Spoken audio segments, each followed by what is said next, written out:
Oh, hello there, everybody. Doug, why were you like doing the evil? Oh, that's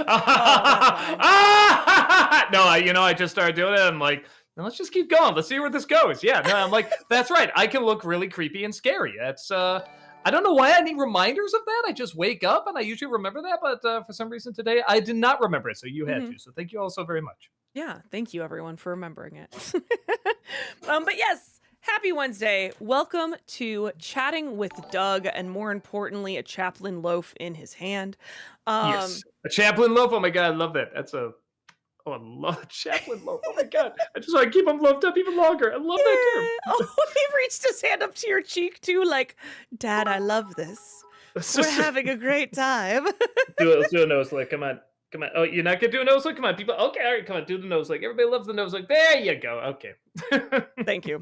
I feel like for the past couple of streams we've started with Chaplin and it's been the obligatory nose lick, so thank you Yes. for obliging. Thank you, thank you. Welcome to Chatting with Doug, where we answer the questions that you've always wanted to ask Doug. I'm going to go over the rules here so that we can get started with some of these questions, because I see we already have them lined up on YouTube and we already have a level 3 hype train over on Twitch. So let's do it. Let's get to the rules here. Do it. First and foremost, we give priority to the bit messages and super chats, since that is some real world money spent. Towards the end of stream, we sometimes have time for highlighted questions on Twitch or regular chat questions over on YouTube. But save that for the end of stream, because if you're going to repeat yourself and your question over and over and over again in chat, you can get timed out or even banned if you're going to continuously do it. On the YouTube side of things, we prioritize super chats that are $5 and over. We just have a large volume of questions, and this helps us to prioritize the questions and still get to those non-paid questions. Also on the YouTube side of things, I know sometimes people get a little freaked out when they notice that their super chat unpins from the top. Please do not worry. We have a list. It is very rare that we actually miss one. Just have some patience, because sometimes we can get up to an hour or more behind. So have some patience. We will get to it. It's very rare that, we actually missed it. You just gotta wait, okay? Watch the length of your questions. The longer it is, the faster we have to read it, the more likely it is that we are going to lose the point, and we do not have time to look back and try to figure out what you were trying to say. Along those same lines, if you absolutely must break up a message into multiple parts, keep it to 3 max. Again, we just don't have time to figure out how part 12 relates back to part 3 and how this all comes together. So short and to the point, and no more than 3 parts to the question, please. Also keep it to 1 question per bit message or super chat. We have over 100 people here trying to ask Doug a question, and it's just not fair if you get to ask 5 in one and other people haven't even had a chance to ask one. So 1 question per bit message / super chat. Please, no spoilers for the latest and greatest, okay? I think you convinced me, Doug. I gotta go see Weapons, huh? Don't I? Hey, No I'm not the one that spoilers. said you had to see it. I think Yeah, Walter was the one that was more pushing it. Again, I that's don't know true. what your talents is for scary movies, but Yeah, it is yeah. scary, but it's awesome. Superman is out on digital, so Superman is fair game. Superman spoilers are fair game. It is out on digital, okay? I feel like I missed something, but I don't think I did. No swearing to No me. swearing, There Doug. we go. Yes. And There we chat, go. I'm so sorry. I know you want to make some Spaceballs references, but Yeah. please excuse me if I have to use some other words. We'll do the TV edit. He's a moron, sir. All right. He's a moron. I Yeah, love I'm that. surrounded by morons. That's the one I grew up with for so long because we only had the TV edit. I'm just like, that's not what they said. That's not it. Okay, all right. Then let's get down to business. Future movie actor, thank you for the $5 super chat. Doug, there are people like me who do ship Lecter and Starling together. FTR. Ha ha ha. I created a One True Love film entry for them under TV tropes. I mean, that's not surprising. Well, when the movie came out, was the director or writer? I can't remember, but they said they were surprised. how many people found that uh shipping, I guess we'll call it, romantic, and like some women would go up to Anthony Hopkins, like bare their necks and be like, bite me and stuff, and he was like, that wasn't the intent of it. But I think there's always going to be attraction. That goes back to like Dracula and stuff like that. There's always going to be an attraction there. So no, it's not that surprising. Truth, Hope, Love, thank you for the $5 super chat. Thought I'd let you know there's a horror movie coming out called Good Boy, told from a dog's perspective. Not an animated film, nor a kid's film. Yeah, I just saw the trailer for that. It looked a little interesting. I'll wait and see what the buzz is about it. It's an interesting concept because one of the scariest some of the scariest stuff I think was in the second Paranormal Activity movie, just with the dog, because the dog was such a good actor. And when you really get an animal or animals, that can perform really well, they really do make a movie very interesting. I know it sounds weird, but like the Babe movies, like particularly the second one, like the acting from the animals is really good. You watch that and you look at something like Cats and Dogs, and it's like, oh, their eyes are like all over the place, but they're talking, and they're like, when you get a really good trainer and some really good animals, it is a really interesting film. Jimmy, thank you for the $5 super chat. Which media best represented Spider-Man and everything that makes him what he is? Spectacular Spider-Man or the 2018 video game? Uh, Boy, that's rough. Probably the video game, just because they can go a bit more adult with it. Even though the Spectacular had a lot of adult moments, it's still a kid show. You can't go as far as you can with a video game. So I guess I'll go with that. But no, it's pretty close. They're both pretty good. Trip, thank you for the $5 super chat. Have you ever seen the 2000 comedy Bedazzled? One of Brendan Fraser's better performances, in my opinion. No, because everyone said it was bad, and I know it was a remake, and I was like, okay, whatever. I'll still. I haven't seen the original, but I still want to check it out. And everyone was just like, meh, to it. So I never went to see it, but it looked funny to me, but just nobody seemed to enjoy it. So maybe it's one of those comedies they were wrong about. Maybe I'll go watch and be like, hey, what were they talking about? So one of these days I'll probably check it out. Author, thank you for the 500 bits. Hey, Doug and Heather, how y'all doing? Hey. Good. Sean, thank you for the $10 super chat. One movie that I brought up to you before that I'm surprised that you never heard of is My Favorite Year, Mel Brooks produced, and has George Weiner in it. It has some of the best comedy you'll ever see. My Favorite Year. My Favorite Year.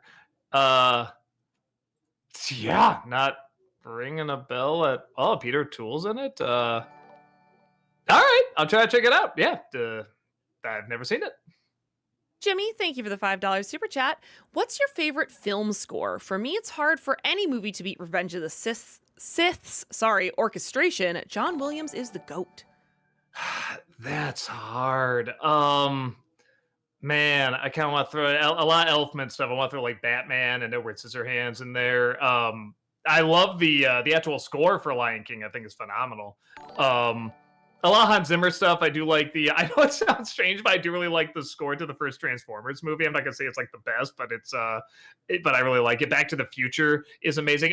Conan, the Barbarian is phenomenal. Hunt for Red October is same composer. Yeah, I guess just a toss up with all those. It's really hard to choose. Sonic, thank you for the $5 super chat. Why haven't you reviewed Snow White remake yet? I suck. Okay. Treg, thank you for the 500 bits. Hi, Doug. So while I enjoy Zucker brother, Jim Abrams, and Mel Brooks movies, I feel like I respect them more than I love them. Their humor is way too hit or miss for me. Personally, I think some of the best parody directors alive today would have to be Phil Lord, Chris Miller, and Akiva Schaffer. Thoughts, and do you have a favorite film of theirs? I mean, of all of theirs? I mean, gee, that's a lot of people you listed there. Yeah, I don't know who'd be like a master of parody right now. I don't know. Well, because again, parody is kind of changed. I mean, you can look at like the Edgar Wright movies, or the Cornetto trilogy, I should say, and say that's parody. It technically is. But but they're kind of their own thing too. And then you can look at something like Naked Gun. I mean, that's definitely a parody, but not of like a direct movie or show necessarily. And obviously something like Spaceballs is very well. It's sci-fi in general, I guess. This is a long-winded way of saying I don't know. I mean, the one that you could argue changed so much. Well, the two that I think a lot of people argue changed a lot was Young Frankenstein and Airplane. Mm. And they have similar jokes, but they're very different styles. Like I said, Mel Brooks really has more character in his, and Zucker's Abrams has many more jokes. And they really lampoon the whole genre, the whole archetype, where Brooks will still lampoon like situations. He'll find funny situations in there, funny character moments. And both are wonderful. It's hard for me to say which one I like more, but I think the fact that Brooks' characters can evolve into characters that can exist outside of parody, I think is very interesting. So that probably makes it a bit more, maybe it pushes it a bit more above for me. I don't laugh quite as much as the Abrams Zucker, but I respect it a little bit more. Movie Mike, thank you for the 500 bits. Which James Monroe Eaglehart, I'm sorry, character do you like more? Lance from Rapunzel's Tangled Adventure or Asmodeus from Hell of a Boss? Wait, why am I blanking on the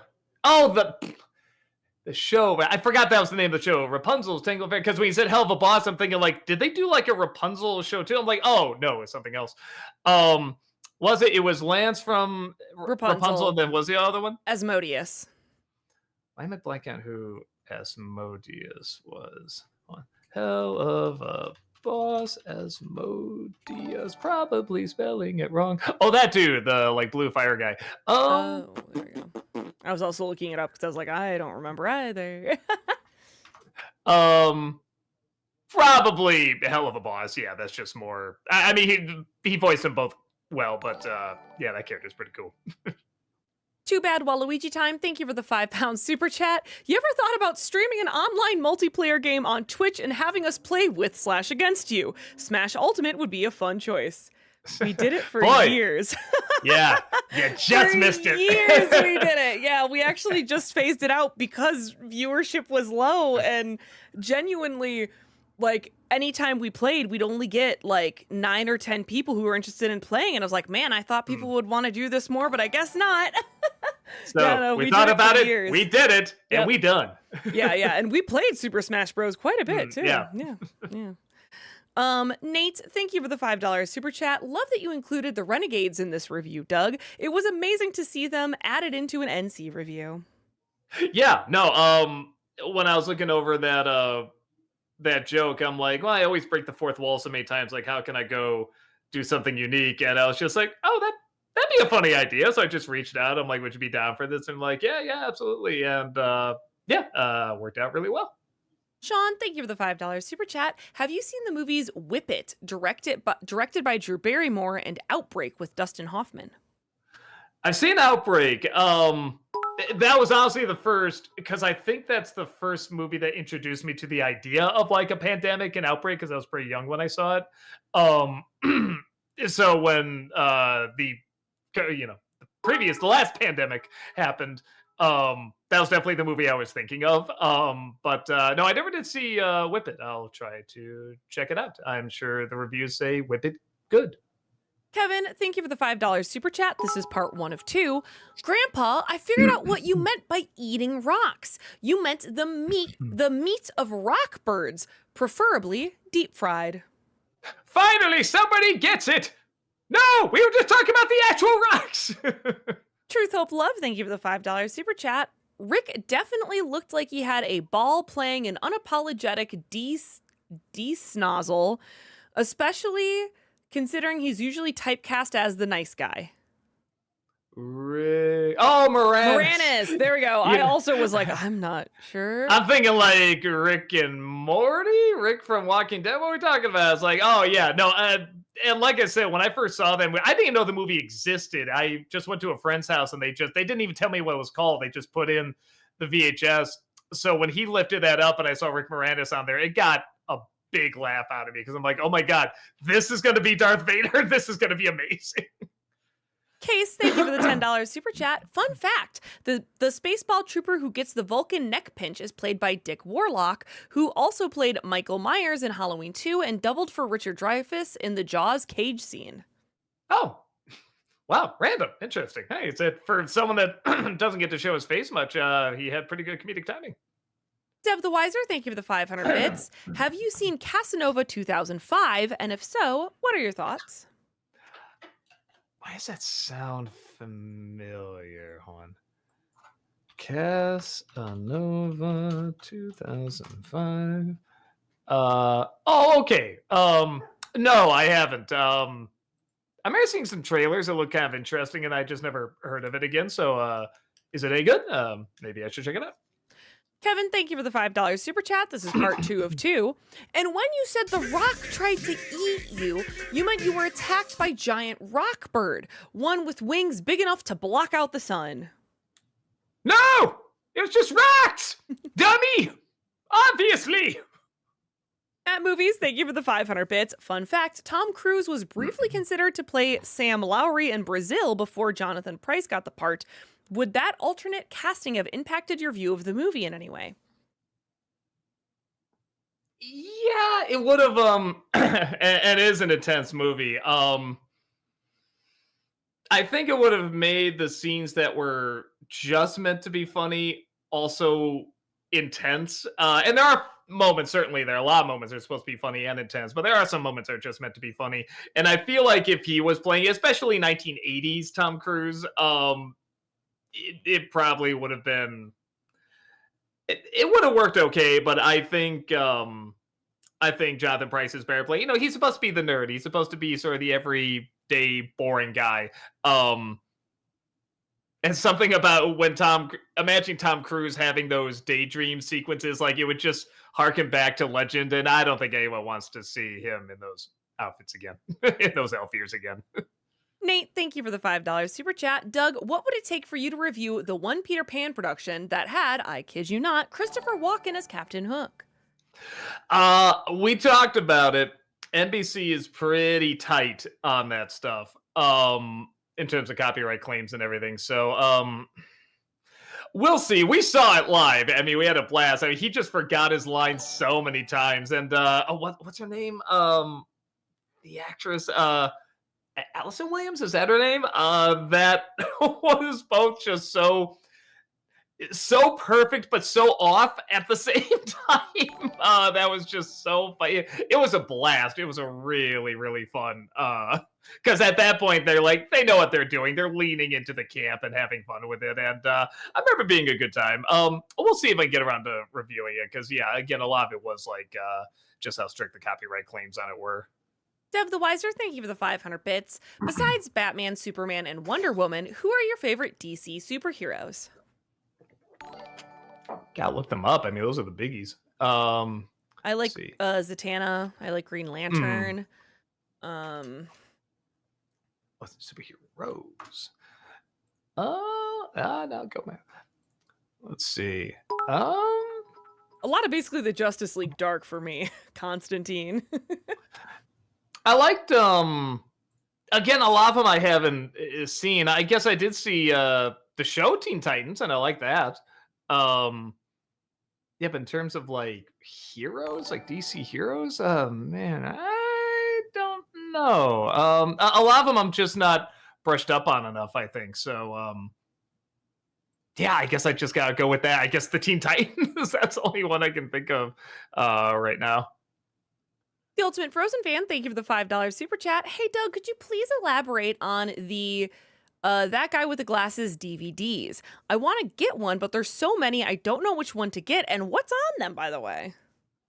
A lot of them are best of compilation. You know, I say best of compilations, but now I think a lot of them are not online anymore.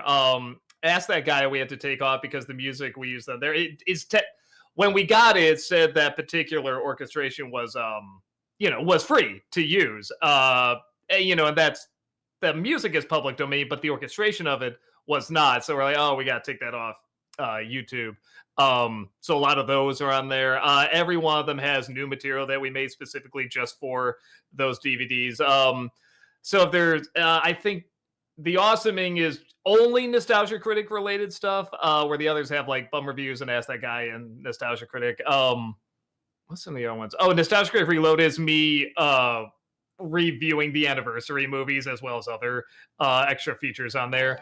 So whenever people are like, "What do you think when somebody doesn't like, I don't know, Taboli Flea or something?" It's like, dude, I make fun of it. It's like it's really okay. It's what we do for a living. Um, yeah, and then we have the other anniversary movies and stuff, and I don't know. There should be a description out there. Should have give you a general idea. But yeah, a lot of them are like best of compilations. Sinner Noah, thank you for the $5 super chat. Doug, will you do an NC for James Gunn's Superman and Fantastic Four since you reviewed the old films from both? The adequately impressive three could be reborn. I'll definitely do Superman because I think that'll be a fun one to talk about. I don't know about Fantastic Four. It's funny because Rob just got back from watching that movie and he did like it, but he was like, but boy, something's missing. Something, we did talk about it a little bit, and there was a part of me that was like, yeah, I could talk about this, but people really didn't like that I didn't get into the movie. I didn't even hate it. I was just like, yeah, I'm on the fence. I guess I'll say probably not. I don't think it quite worked. And people are like, this is why he just doesn't understand modern superhero movies like this and Superman. And it's like, I like Superman. Now they're saying I didn't like stuff that I liked. So I'll probably just do a Disney-cember on it where I'll go into spoilers. I'll probably talk about it there. But yeah, probably not NC. But I will do one on the new Superman movie. I'm still here. I'm just letting Chaplin out. Truth, Hope, Love, thank you for the $5 super chat. Speaking of Brooks in space, not gonna lie, Jews in space is really catchy. It's also Men in Tights. It's the same melody. So yeah, he reused it for that. I think he thought it was so catchy. He was like, I'm gonna use this again. I'm gonna expand on this more. Tony, thank you for the $5 super chat. If you were to add a Paramount executive at the opening of your Craven review, what would the joke be? Also, why didn't you add Paramount? I think there was emojis there that the program just has little X's for. Gotcha. Okay. Maybe is it like a Colbert joke or South Park joke? I'm not sure what the bit is there. I guess I could do something with that. I don't know. I don't follow the question. I'm sorry. I think they were just asking, especially in the beginning, if at the beginning of your Craven review, if you were to add a bit with a Paramount executive at the beginning, what would that be? Oh, I see. I forgot how that review opened up. That's right, where I had the different ones there. Well, I mean, now obviously you could do something with the Late Show and South Park and all that. You could definitely do a joke with that. Author, thank you for the 500 bits. Well, in 2 days, I'll be at Anime NYC where I'll get to meet Lisa Rummold of Lackadaisy and Dondadon fame, amongst other incredible guests. Gonna have to get packing soon. See you guys when I get back.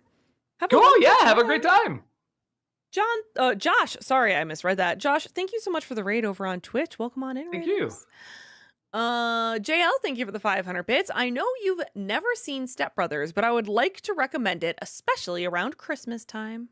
I've seen it. That is one of the few. That's like Waterboy, where a lot of people really love that movie, and I saw it, and I was ready to like it. I'm like, I don't get into this at all. I thought the trailer looked funny. I was really excited to check it out, and I saw it with my wife too. She was excited to see it because we love Blades of Glory and stuff like Wedding Crashers and stuff like that. And we just saw them. We were looking at each other like, is this working for you? It is not for me. So maybe I gotta see it again. Sometimes my opinion changes on comedies when I give it time, and I get different points of view and everything. But yeah, when I first saw it, it really didn't pull me in. Movie Mike, thank you for the 500 bits. In Suicide Squad and Peacemaker, what do you think of Peacemaker himself? I should go back and see the Suicide Squad again, knowing where they're gonna go with that character. Yeah, because I wonder if it would change, knowing where. I mean, we can go a little bit into spoilers, knowing the bad route he goes in the Suicide Squad. So it would be interesting watching that and then having an awareness he's going to get his own show. It's going to go this direction, everything, does that work or not? Future movie actor, thank you for the $5 super Oh, chat. but I liked him. I'm sorry. I forgot to actually answer the question. I like him. Future movie actor, thank you for the $5 super chat. Before the Odyssey 2026, I wanted a follow up to 2004's Troy, adapting the Odyssey and call it Ithaca, with Sean Bean coming back as Odysseus. You might be the only one. I don't know. Like the movie was a hit when it came out, but I don't know too many people that still talk about it. Maybe there is. I'm just not, around to hear it. But no, my uncle put it best. He's like, boy, for one of the, biggest, most epic stories of all time, it was kind of weak. And I'm like, yeah, that's fair. You don't really leave that like, wow, I can see why that's such a big, epic, massive, the emotions, the character, it's all there. It's like, no, it's like, it's all right. Yeah, I don't think I would have a ton to say about it. Brian Cox is having a ball. I remember that. Author, thank you for the 500 bits. Speaking of Don Don, Doug, have you seen that or K-pop Demon Hunters yet? The latter is already among my top 10 favorite movies ever, and the former, along with being my new favorite anime ever, recently had a truly epic 80s power metal moment that rivals bat-winged venom atop the church spire from Spider-Man 2 video game. Cannot recommend either one nearly enough. I have seen K-pop Demon Hunters. I'm going to try and get a video out for it this week. I like just a vlog review because a lot of people have been asking me.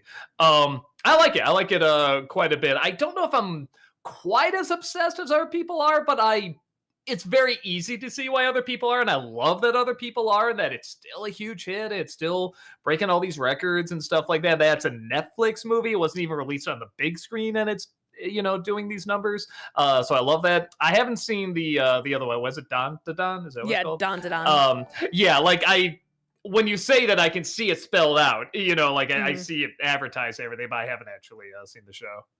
Trip, thank you for the $5 super chat. Doug, I'm so glad you met Robin.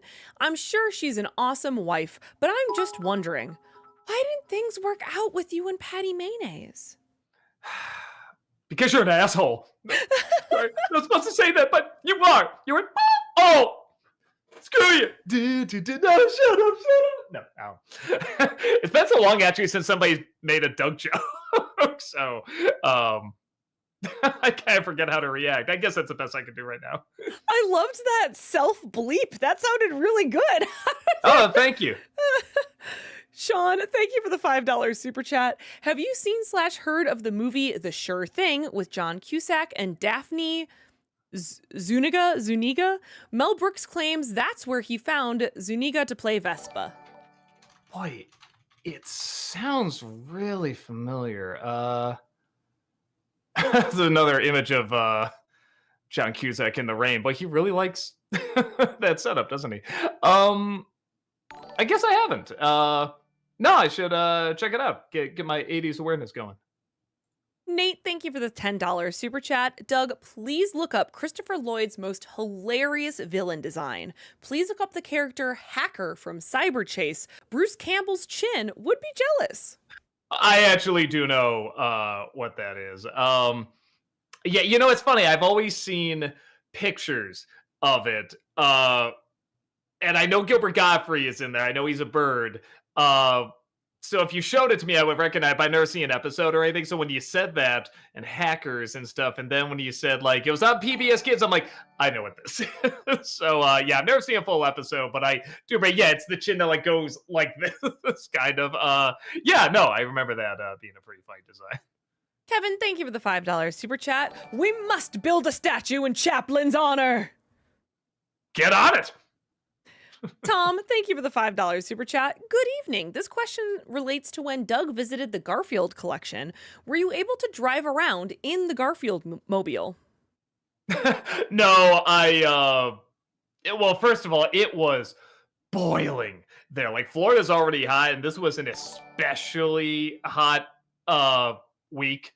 And literally when I was out there, like, I had the suit coat on and everything, and I just walked out for like, I don't know, 2 minutes, and I was just exploding in sweat. And I'm just like, I'm just going to shoot this as quickly as possible because I am going to fall over. And what's so funny is that I was saying, if we need to turn the air conditioning off, can we? And she was like, that's probably not best. And I was like, all right, I got some sound filters I can put on there. It's just like, thank God we didn't do that. Like, I don't know what would have happened if we didn't do it. So no, anything to kind of like stay out of that, uh stay out of the outside, was definitely good. And then I did find out too, she doesn't drive it anymore because enough people would come by and try to take pictures. And one of them, this one woman, literally ran right out in front of the car while she was driving to take a picture. And she's just like, all right, this might be too dangerous. I don't want people put people's lives in danger for this. Future movie actor, thank you for the $5 super chat. Book of Shadows got nominated for WP as well in 2000. Battlefield Earth won. Other nominees were Viva Rock Vegas, Little Nicky, and The Next Best Thing. What was the next best thing? I don't remember that one. Hold on. The next best thing. Oh, a Madonna movie. Okay. All you have to do is say Madonna. It's like, okay, yeah, that probably deserves it. Shotgun, thank you for the £5 super chat. Blazing Saddles is my favorite Mel Brooks movie. Spaceballs is great, but I feel it reaches too much from the same few wells for joke types. I know what you're talking about. That's kind of what Joe was talking about in the review there too. So I don't disagree. Again, it's more that the jokes that do work really, really well, and that I do like the characters a lot. Like I said, I really do like they feel like they can exist outside this universe. But same thing with Blazing Saddles, too. And Blazing Saddles is certainly something you can put on now and be like, holy smokes, I can't believe they can get away with that back then and now and everything. And you can't really say that about Spaceball. Like, Spaceballs is funny, but there's no shock humor really in it.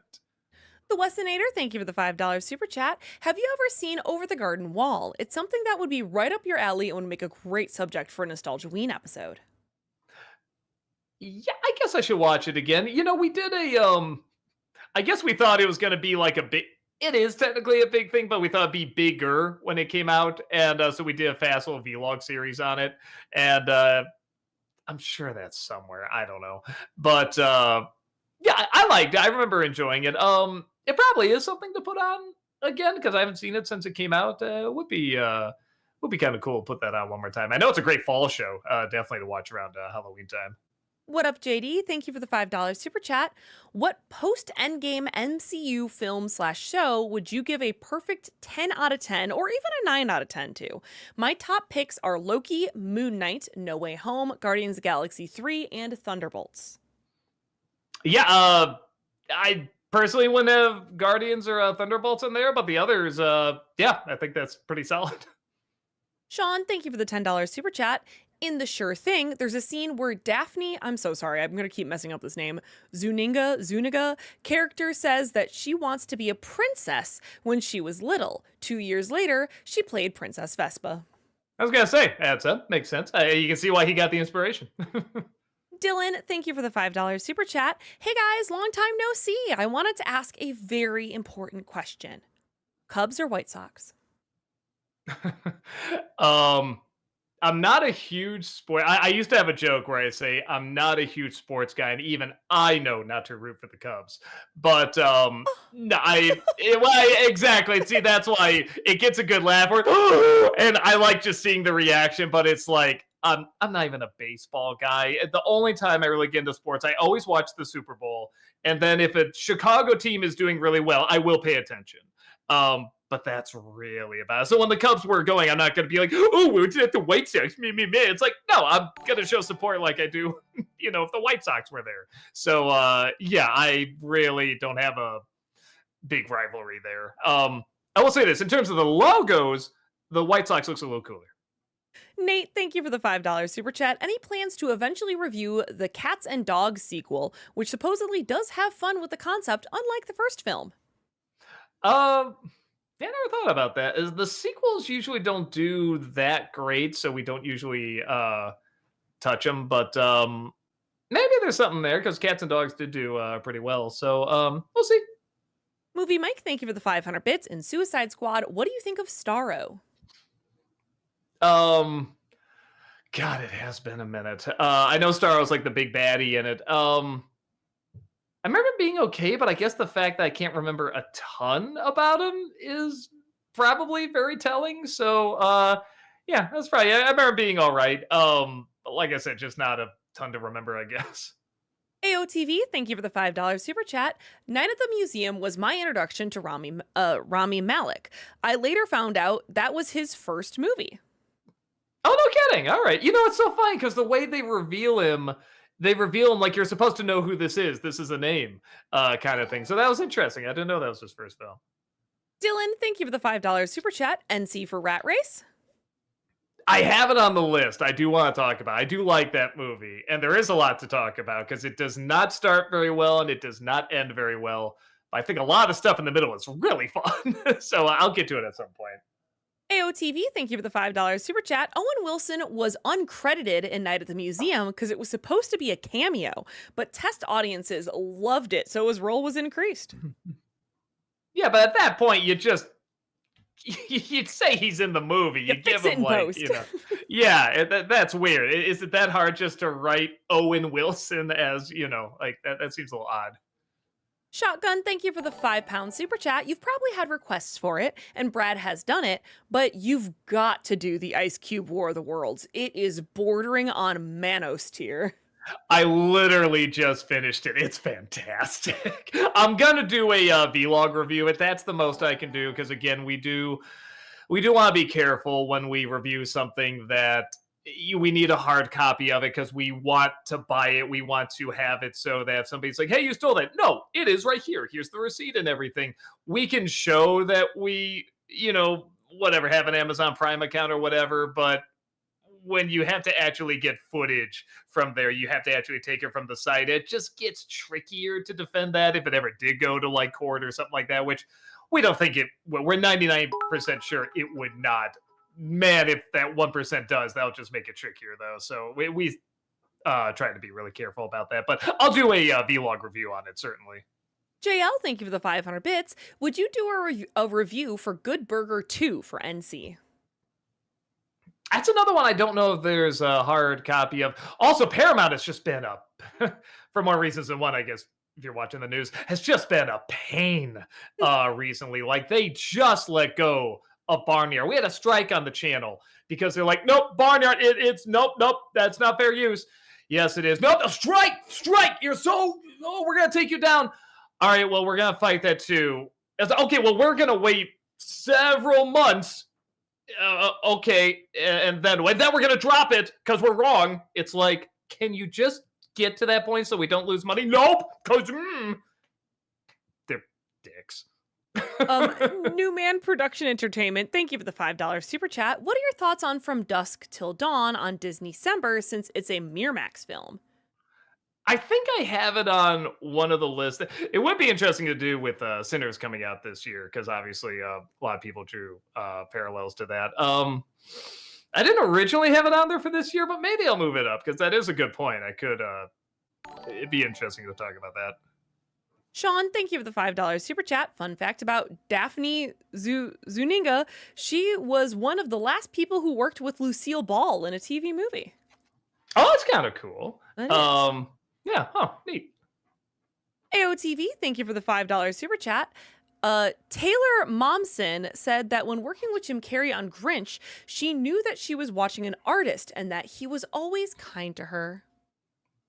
Yeah, I hear he's really nice. As long as he doesn't get in those weird moods where it's like, I'm not here. I'm but the whimsical Carrey, the enchanted fool is here. Like that. Don't do that, Jim. You don't need to do that. We love you. You don't need to do that. Just the way you delivered that, don't do that, Jim, was so great. We're close, me and him. If I say it, he'll listen. Movie Mike, thank you for the 500 bits. And Superman, what do you think of the ending where he looks at memories of him with his adoptive parents? I thought it was so sweet. I would have loved it if that's what the movie was about. If that was one of maybe 3 subplots, but it's one of 20. And if the actual fight, and I already had issues with what they did with his his birth parents, his real parents, whatever. Yeah, his real parents. But I was like, okay, maybe this could work. I have issues with it, but maybe you could really do something with this. It's a good idea, but just squeezed in with everything else. I'm like, man, I want that ending to hit. I really want that to be like, That's wow, what a moment. But that's so to funny me, because there's just that not enough literally attention. made me cry. I was like, "Oh, look at that! That's so sweet." So it hit for me. But for me, I was still in the back of my head. No, that didn't happen. Like that, what they were saying, that was Alter, that was Lobo or Brainiac or something like that. I was so in denial about it that when it got to that point, to me, that was the point where I'm like, I think they're actually sticking with that, and I was so in shock. And like I said, I personally wasn't a fan of that, but what they do with his Earth parents are great. But what they do with the birth parents, I'm like, birth versus Earth. I like that. What they do with the birth parents, yeah, I personally wasn't a fan of. So when it got to that point, I was just in. Are we doing this?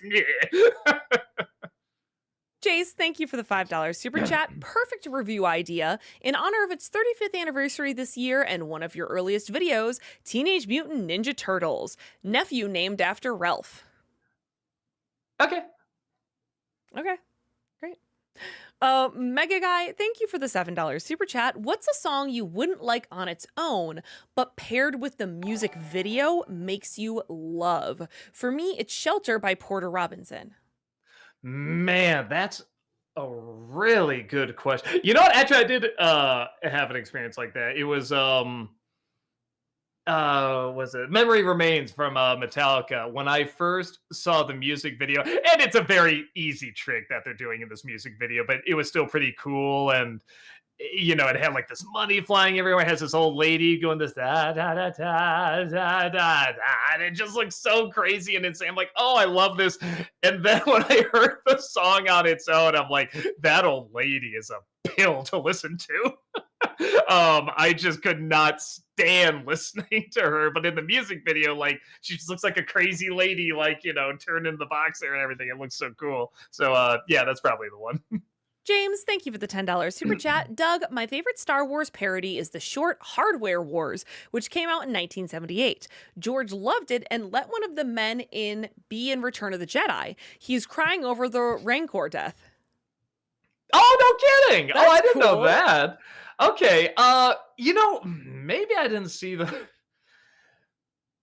maybe I gotta see it again because when the special edition came out, they had whatchamacallit, the re-release of Hard Wars, and I was like, oh, we never saw this before. What is it? And it also had whatever the special edition of Hard Wars, where they had just some pointless CG in there, which if you know this short, that's pretty ridiculous having that in there. But so we watched it and we just kind of went, huh, okay, I never really thought about it again.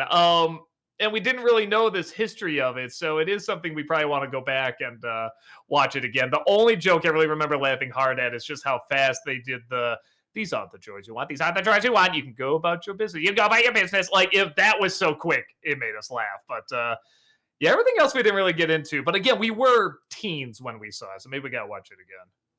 The guy is here. Thank you for the $7 super chat. Hey Doug, do you remember that guy with the glasses creator, the Distressed Watcher? Sorry if this is a touchy subject.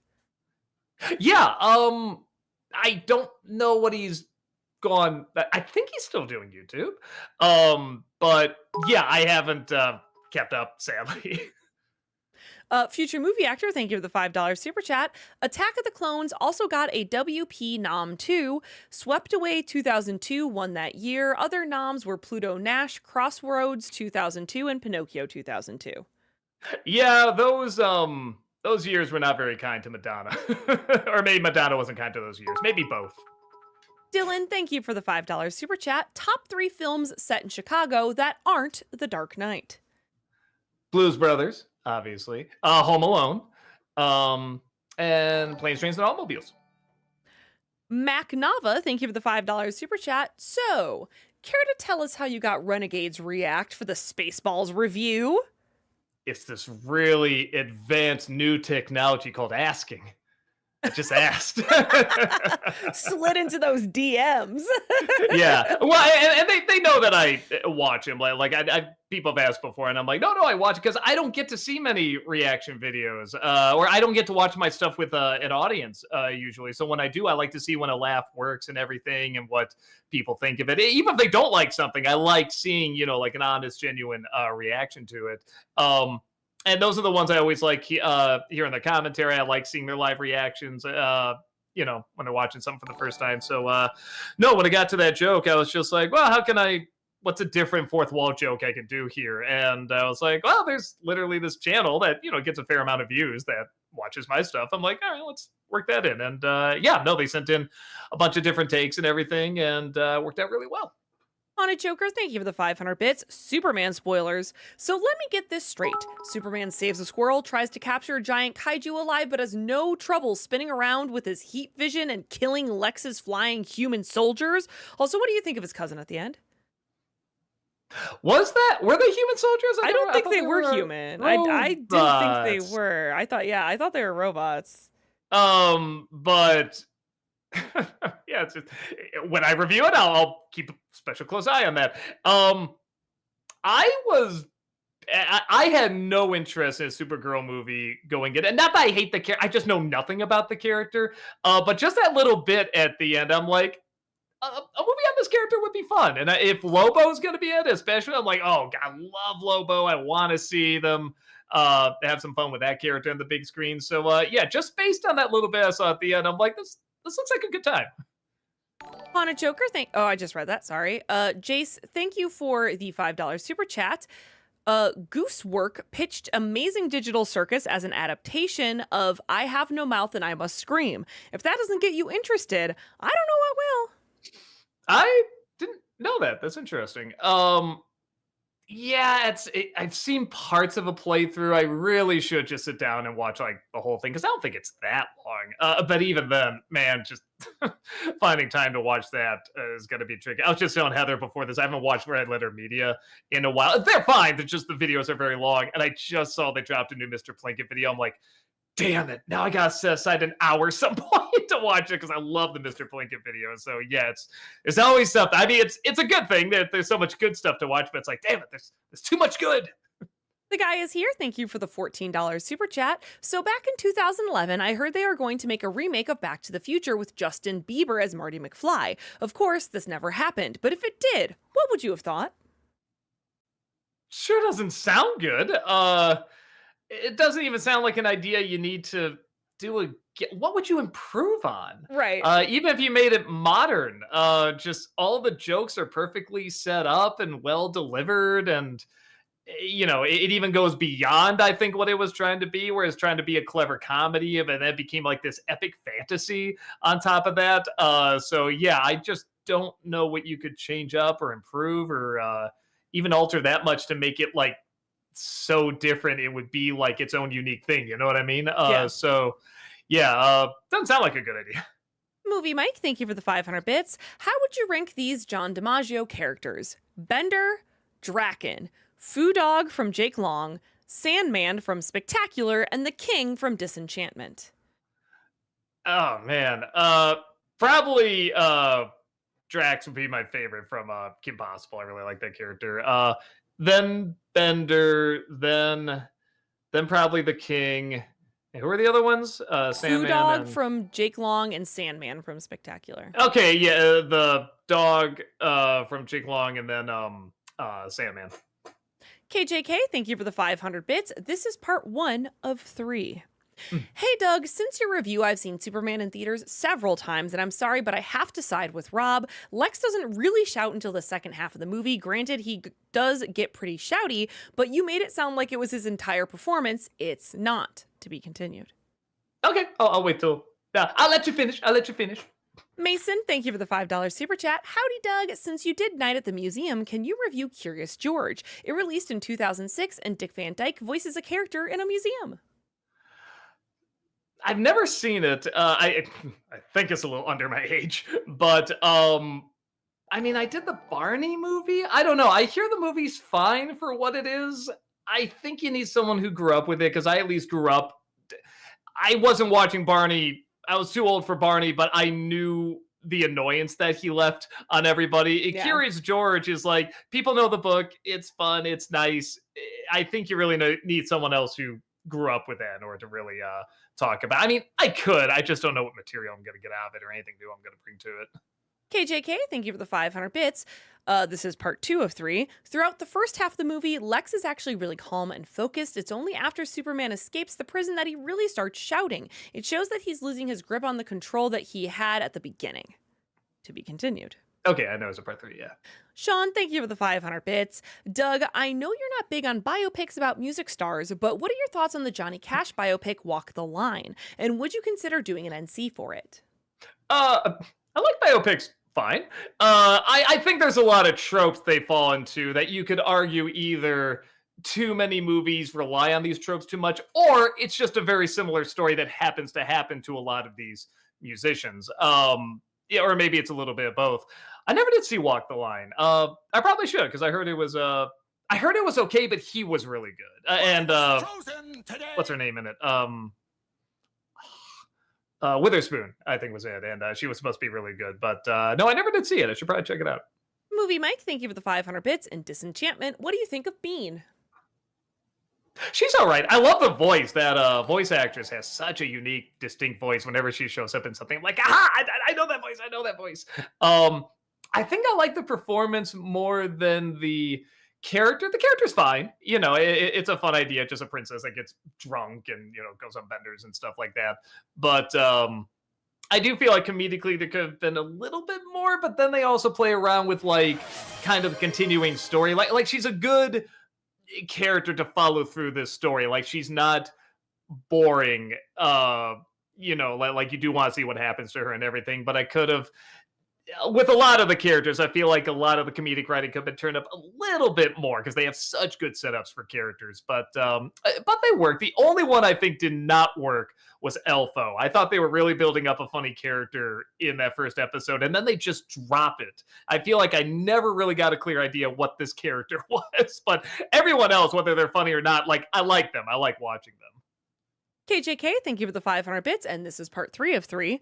Just to be clear, I'm not trying to say you're wrong for disliking his performance, I just don't think you're giving him enough credit. I highly recommend Mr. Headcanon's video, Why Holtz Luther Works and Eisenberg Sucks.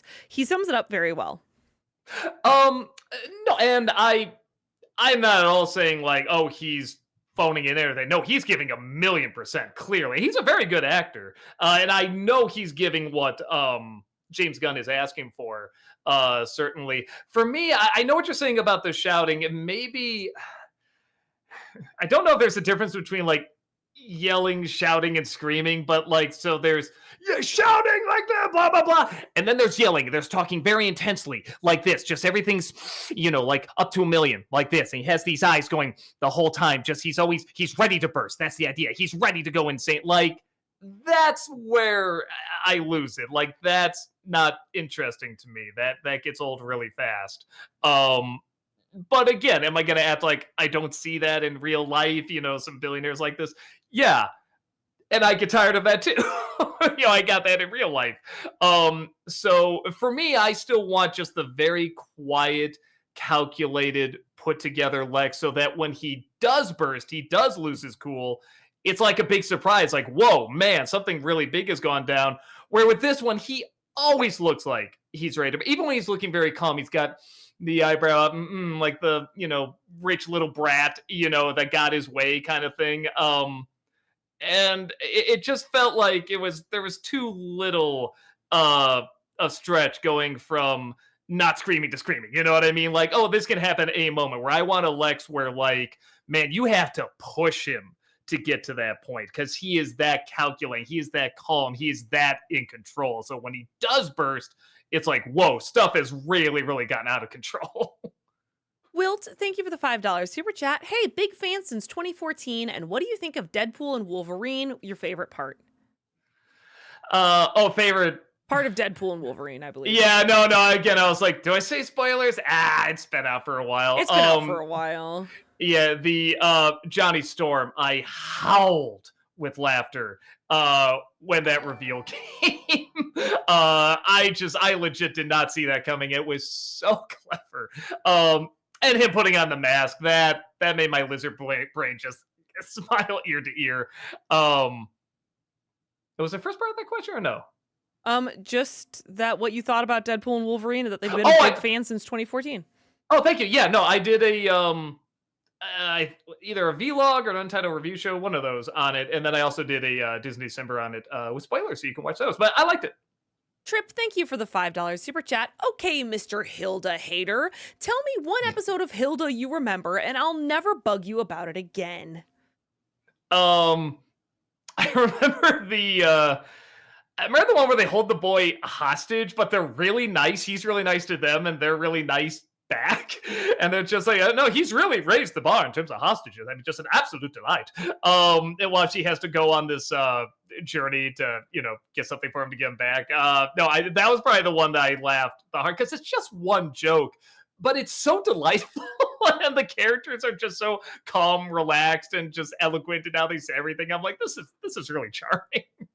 Mason, thank you for the $5 super chat. Saw Naked Gun 25 the other day and I laughed so hard. Some of my favorite bits was the snowman, the man's laughter joke, and that cameo at the end. Yeah, I like the windshield joke where the car is driving and he gets the windshield off and then all the stuff that goes in. I don't want to ruin it for those that haven't seen it, but yeah, that's probably the one where I laugh the hardest.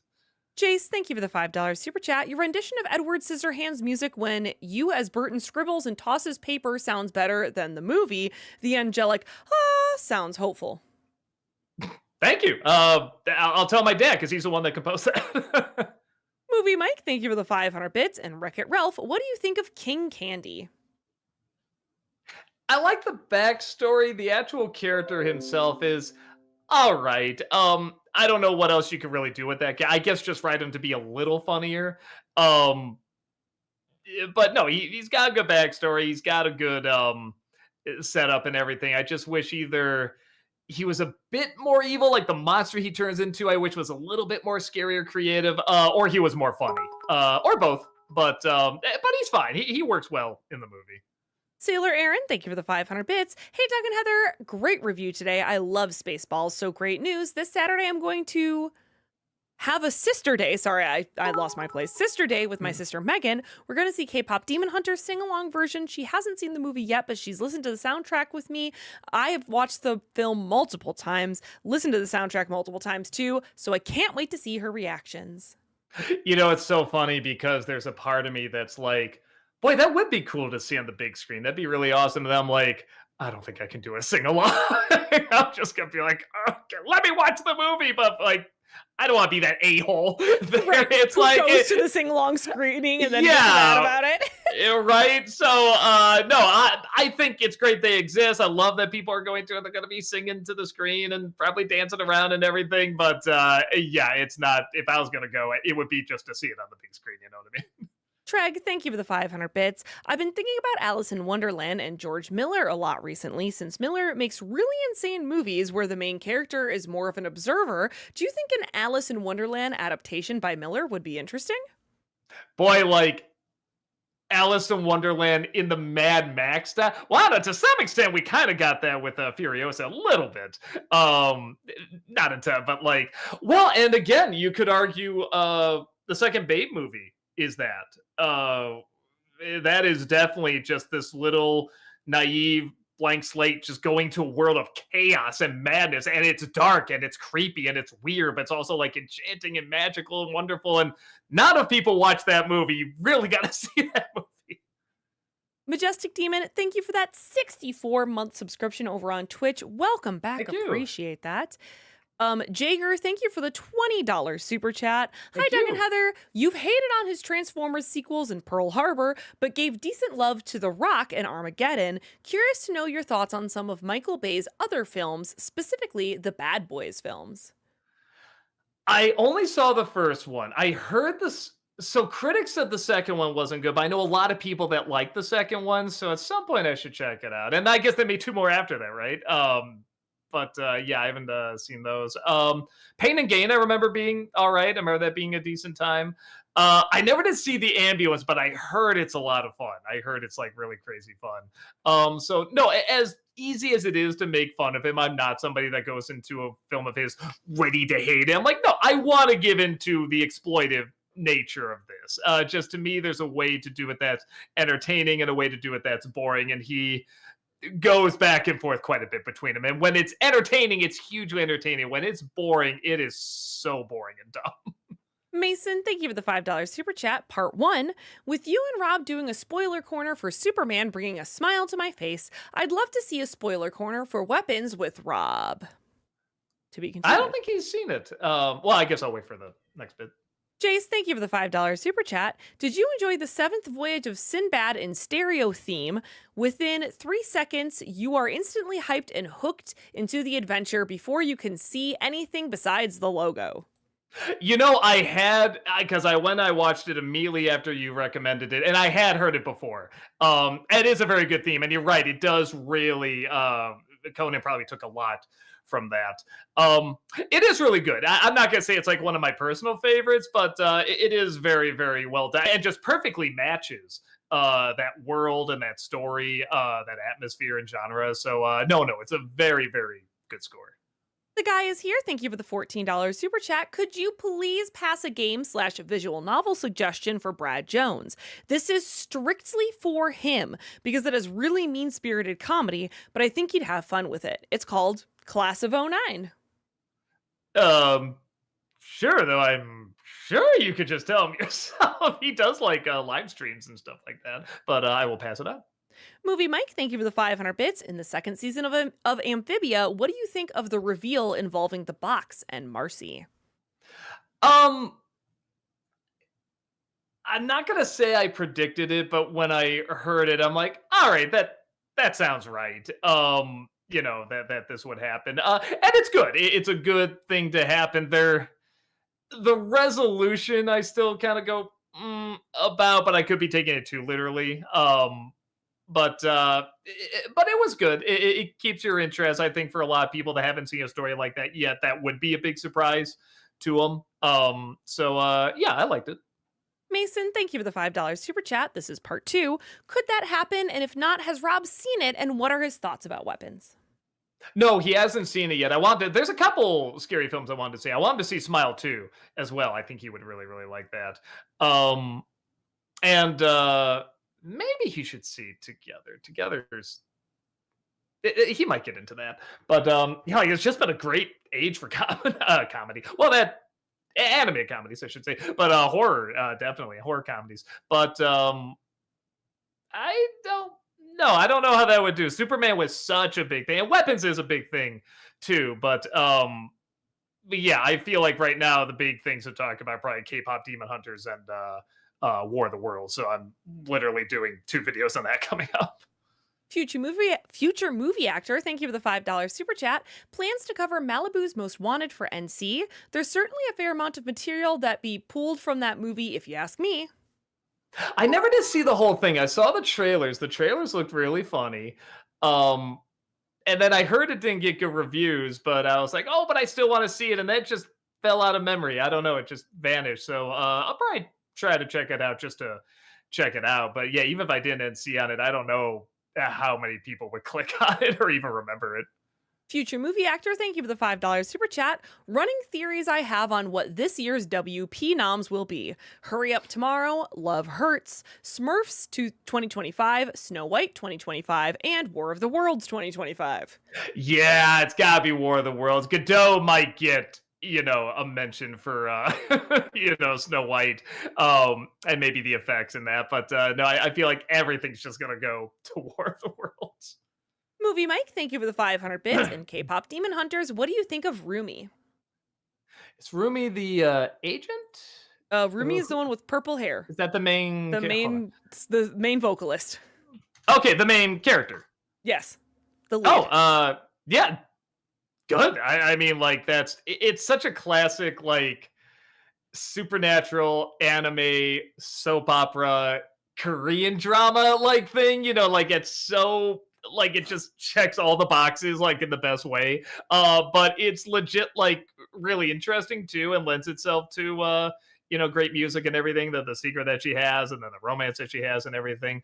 So no, I thought she was really well done. I really feel like that movie, when people look at, I didn't even really like hate this movie, dislike this movie or anything, but when I talk about Turning Red and people are kind of like, well, what'd you have in mind? Like, what kind of movie were you thinking that would be? It's like, honestly, this, like, maybe minus, like, yeah, heads getting chopped off and everything, but sort of like, I feel like they did that style better there, where there was more variety and they worked more of the style into the emotional storytelling. Where with Turning Red, I feel like the last third is when that really took over, and that was great. I don't think it's a coincidence that the last third of that movie is very much like K-pop Demon Hunters.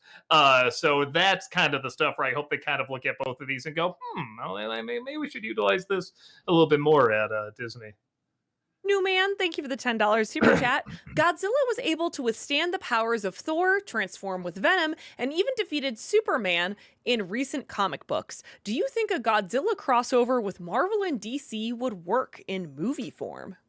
Look, as long as Charles Barkley is in there somewhere, I'm all in. Um, uh, shit, that was the one he did the comic with, right? I'm trying to remember now. Like, we did the commercial special. I'm like, was it Barkley? I think it was Barkley. But I don't know. You can't do anything with Godzilla. That's what's so fun about him. So yeah, sure. Max Statham, thank you for the £5 super chat. Hey Doug, any thoughts on Leo 2023? Probably the best Adam Sandler's film in years. Surprisingly funny. Yeah, I agree. It was very funny. It was touching. Not every joke worked, but I think you kind of come to expect that in an Adam Sandler movie. But yeah, I really enjoyed it, and I was kind of waiting for, like, the other shoe to drop. Okay, when's it gonna get bad? When's it gonna do the stupid, whatever liar reveal thing, whatever? And they they do and they don't. They do it in a way that's like, it still keeps the story interesting and fresh and fun. And yeah, no, I really enjoyed it. It's a good kids film too. It's actually like a legit good film to show kids. It's not something where you have to explain like a ton of jokes to them or anything, or anything they shouldn't hear. It's a good flick. I really enjoyed it. Future movie actor, thank you for the $5 super chat. I feel bad saying Snow White 2025 will be a Worst Picture nomination when I actually liked it. From what I hear of War of the Worlds 2025, though, it's gonna win hands down. I feel like it has to. There's a lot of things. I don't like Snow White. It's not the worst of the live action remakes, though. Where War of the Worlds, this is. I don't know if I want to say it's the worst War of the Worlds out there, because there are some that are made on like even less of a budget than that. But it's got to be the most entertainingly bad, at least, I figure. CCella, thank you for the $5 super chat. What's your favorite chick flick / girly movie? I was just thinking of the other day, Fried Green Tomatoes again. That like, just the more and more I thought about it, I'm like, yeah, man, that is for a quote unquote chick flick, and it is. There's a lot of dark, heavy stuff that happens in that movie. Like, there's a lot of messed up things that occur in that. When I was really thinking about it, I'm like, yeah, actually, I guess it's not a surprise that I really get into this. I feel like if somebody like, if a guy's like, oh yeah, I'm not watching that, if you actually sit down and watch it, there's a lot of stuff you'd be like, holy smokes. I know there's other movies too, but that's the one that's like jumping out at me as like, yeah, boy, that was entertaining. It was emotional. It was funny. And it's got some really messed up stuff in it. The guy is here. Thank you for the $14 super chat. Doug, have you heard of, I don't know if it's HEMA or HEMA, aka Historical European Martial Arts? Basically, martial arts from medieval and Renaissance era. Would you be interested in see a movie depicting those martial arts? Sounds cool. I have never heard of it. I'm not a martial arts expert by any means, but just that description alone sounds really, really awesome. So yeah, I'd be down. Noon Mountain, thank you for the $2 super chat. Movie Mike, thank you for the 500 bits. Heather, what do you think of Jeff Goldblum's performance in Wicked? It's pretty good. He's having a good time. He holds his own, even though I know he says he's not much of a singer. He holds his own. I'll be interested to see what he does in part 2, though. Me too. I'm more excited for him in part 2. Yeah, same.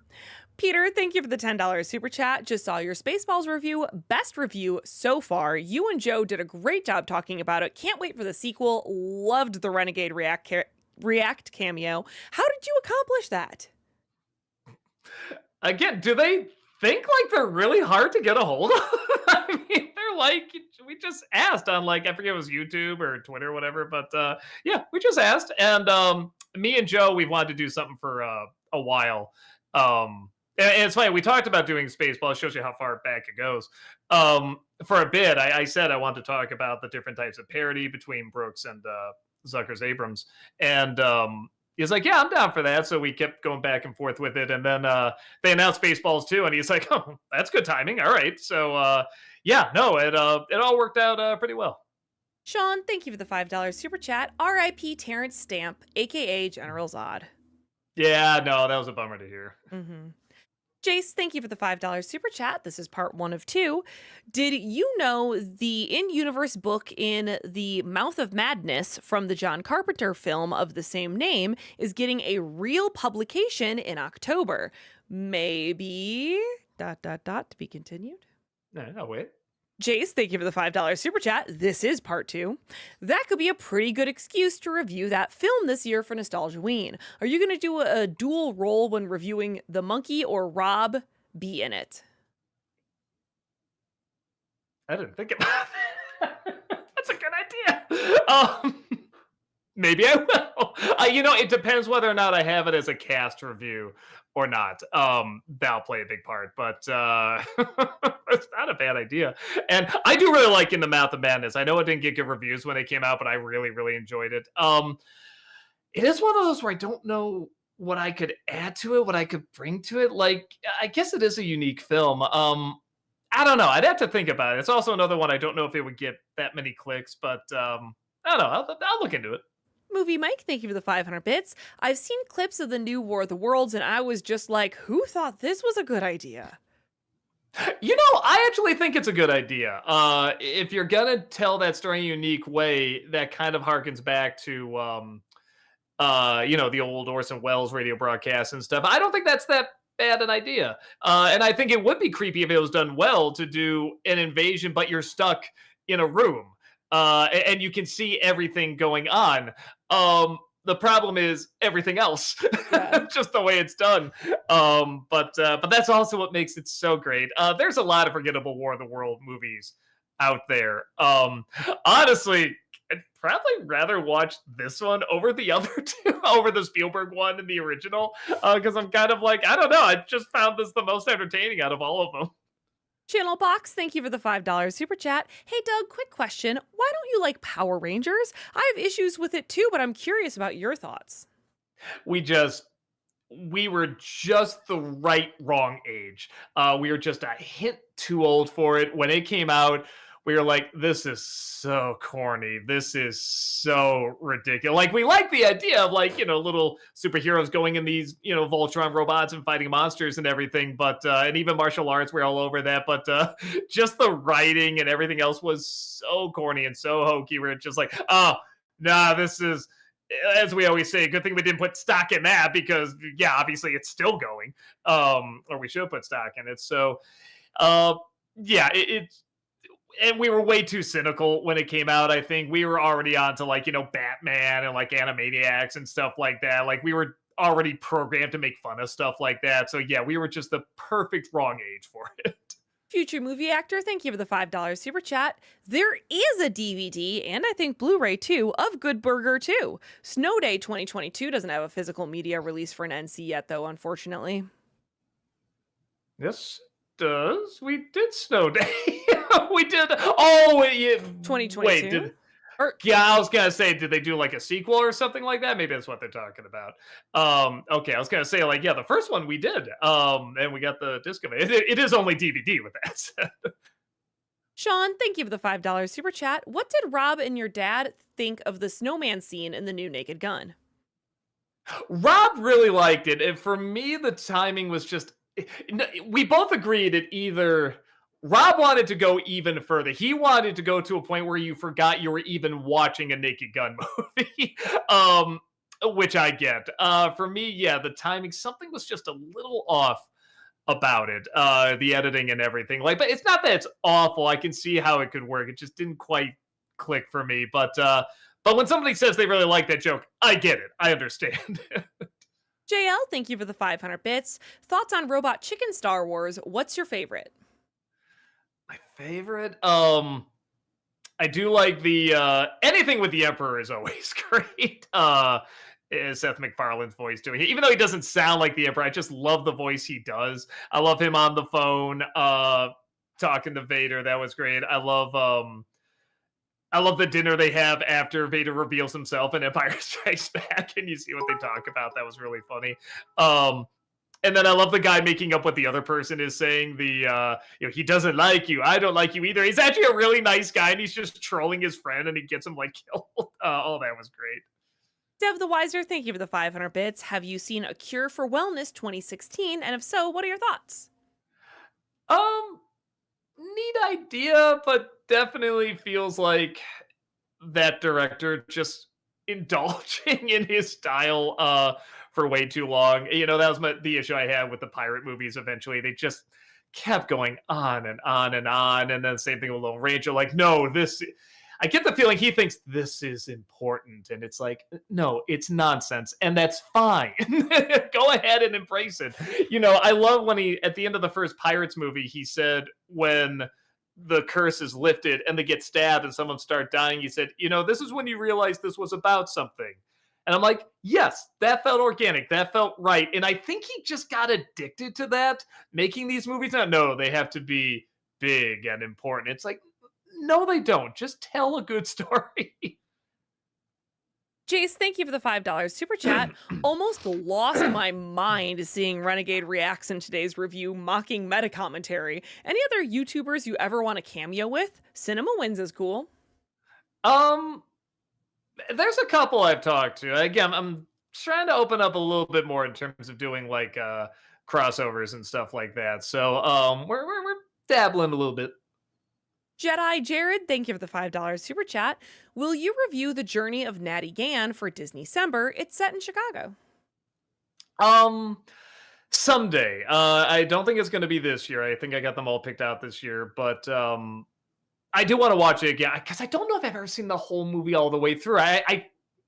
I've seen it all in bits and pieces, you know what I mean? Because it was always on TV, and I did really like it, but I never sat down and watched the whole thing. So one of these Disney-cembers, I will. Movie Mike, thank you for the 500 bits. In Amphibia and Owl House, what do you think who do you think gives the better performance?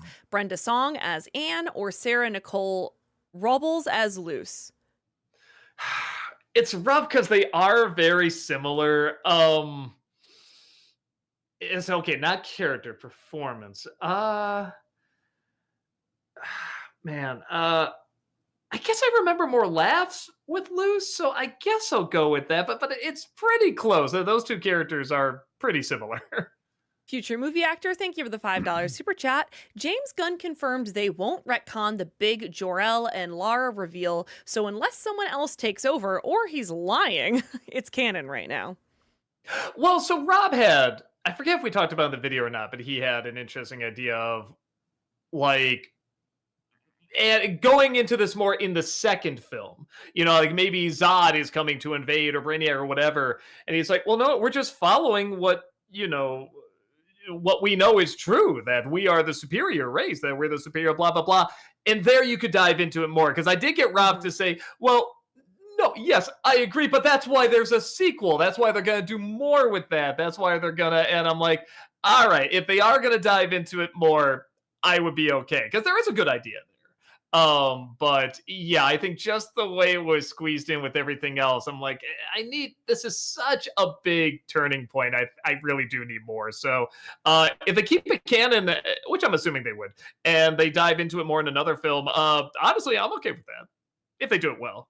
Sean, thank you for the $5 super chat. NC for Encanto, Big, Pleasantville, The Bear in 1989, and or Heathers. I have Pleasantville on there. I think that'd be a fun film to talk about.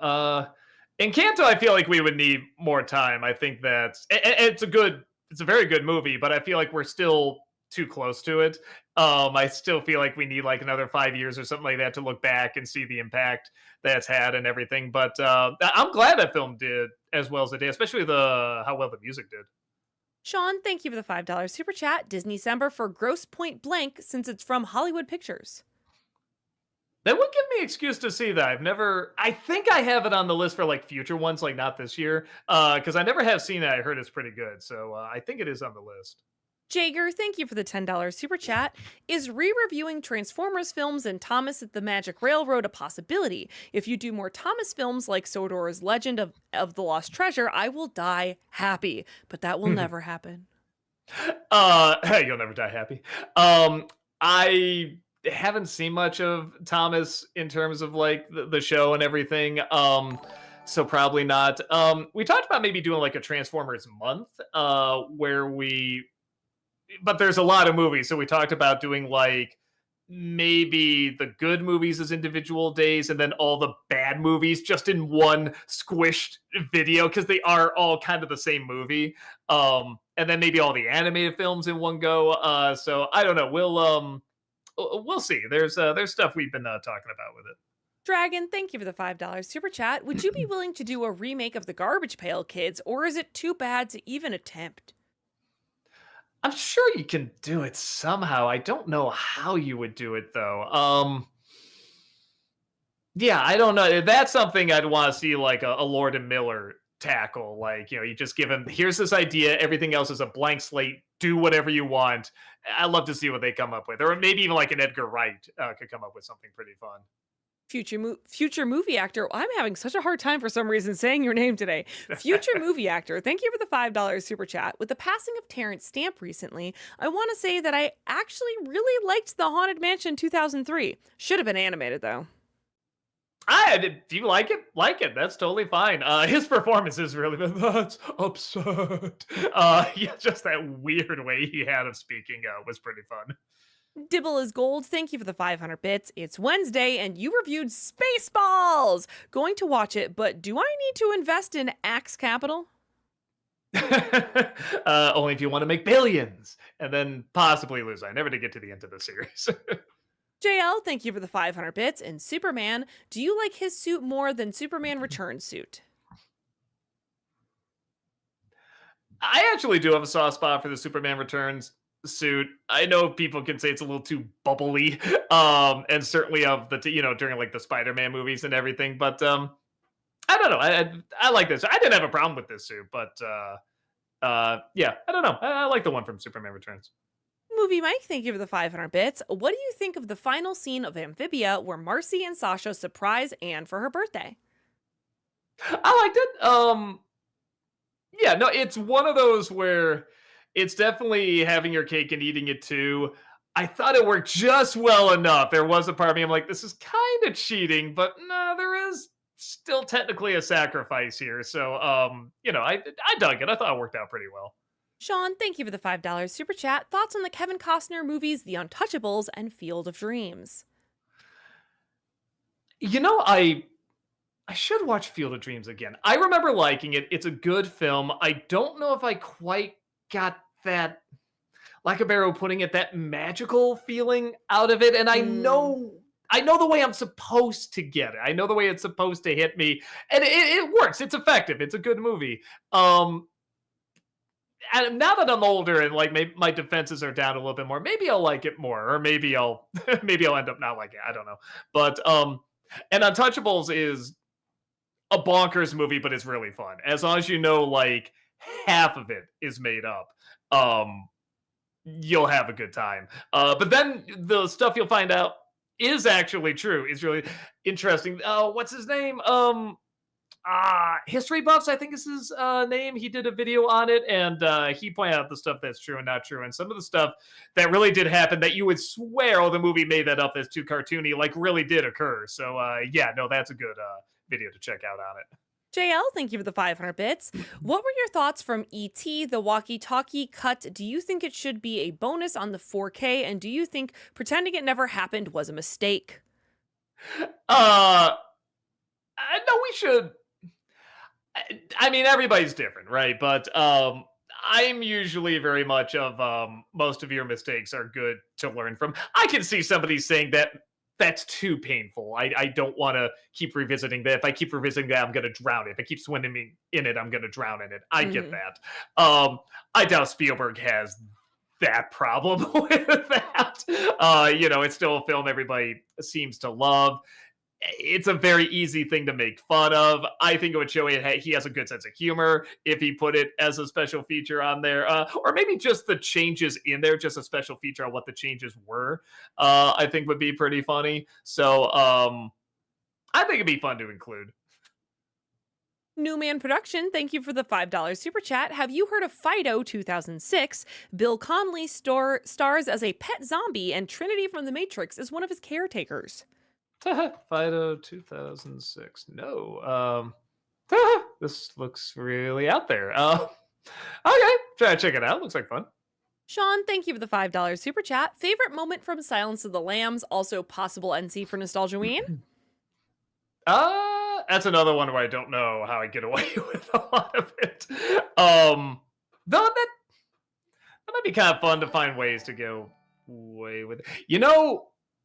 I probably shouldn't because I'm one of the few out there who does not find Hannibal Lecter that scary. I do think he's a little bit too much of a James Bond villain. Hmm. I still crack up whenever he says, "Fly away, starling, fly, fly, fly." I'm like, this is really silly. And I'm like, it just makes me laugh. But I get why people find it creepy. And there are some scenes that are very effective in there. I find Buffalo Bill a lot more scary. But there's still a lot of great things in it, certainly, and Jodie Foster is great in it, and Hopkins is giving a memorable performance, and people found it scary. It was effective. I mean, it worked for a lot of people, but yeah, there's a lot of things in it that are just around him that are a hint too cartoony. For everything else being very real and very creepy and very disturbing, I thought he was just way too much of a movie cartoon.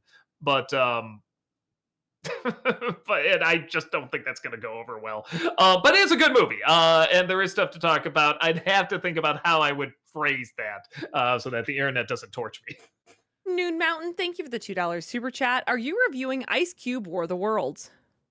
I'm gonna do a vlog review of it. I don't think I can do an NC on it because we do usually want the physical copy. We talked about it earlier. You can rewind back where we talked about that. But yeah, we usually need a physical copy of the movie. Blazum, thank you for the $5 super chat. Have you ever seen the movie Bronson 2008? And if so, what do you think? I don't think so. Let me see. Bronson 2008. No, never even heard of it. Looks interesting. I'll try to check it out. Jager, thank you for the $10 super chat. I just watched Black Christmas and the 2006 remake for the first time. I'm going to watch the 2019 film after this stream. Thoughts on the original and 2006 remake? And is 2019 so bad it's good? Parts of it are so bad it's good. Particularly when you get to the end, you really cannot believe what you're watching. But most of it's just dull and stupid. And it probably goes without saying, very preachy. It's just tweets. That really is it. Turned into a movie. I never did see the 2006 remake. The original is fantastic. Yeah. I think you can really point to that's like, maybe not the original slasher, but definitely like one of the major influences. Definitely a major influence on Halloween and slasher films like it. I think it's one of the scariest slasher killers of all time. That you never see him, you never know the motivation, and just you don't know what he's gonna do, and that's all from his point of view. Is just so disturbing. It's so eerie. No, I really loved it. Yeah. And a very unusual thing has happened. We are done with the paid questions. We have a half an hour for the I told you we tried. We tell you, man, we tried to get to this point. We do. All right, let's look at some chat questions then. Do it. Movie Lover over on Twitch says, if you're looking for ideas for future months' themes, one I was thinking of is Ocean's 11. I don't know if that would get clicks or not. I could see myself doing like one of them. Doing all of them though, I just can't see people coming back for every single one. So probably not, but maybe I'll do the first one at some point. The first remake, I should say. Travis over on YouTube says, Doug, are you going to review Snow White 2025 after you do Snow White and the Seven Dwarves first? No. Okay. No. Great. New man, thank you for the $5 super chat. Garbage Pail Kids and Teletubbies crossover is an idea I don't think anyone could survive. Someone better not show those two back to back in a movie. Teletubby Pale Kids. Yeah, that's kind of a fun. I'm surprised somebody must have done something like that, like a weird, grotesque version of Teletubbies. Have them do a crossover. Yeah, that would be kind of cool. JL, thank you for the 500 bits. Doug, which version of ET do you prefer yourself, the theatrical or the walkie-talkie cut? What do you think? The theatrical. JL, thank you for the 500 bits. Timing! Also, what's your favorite scene from Casper?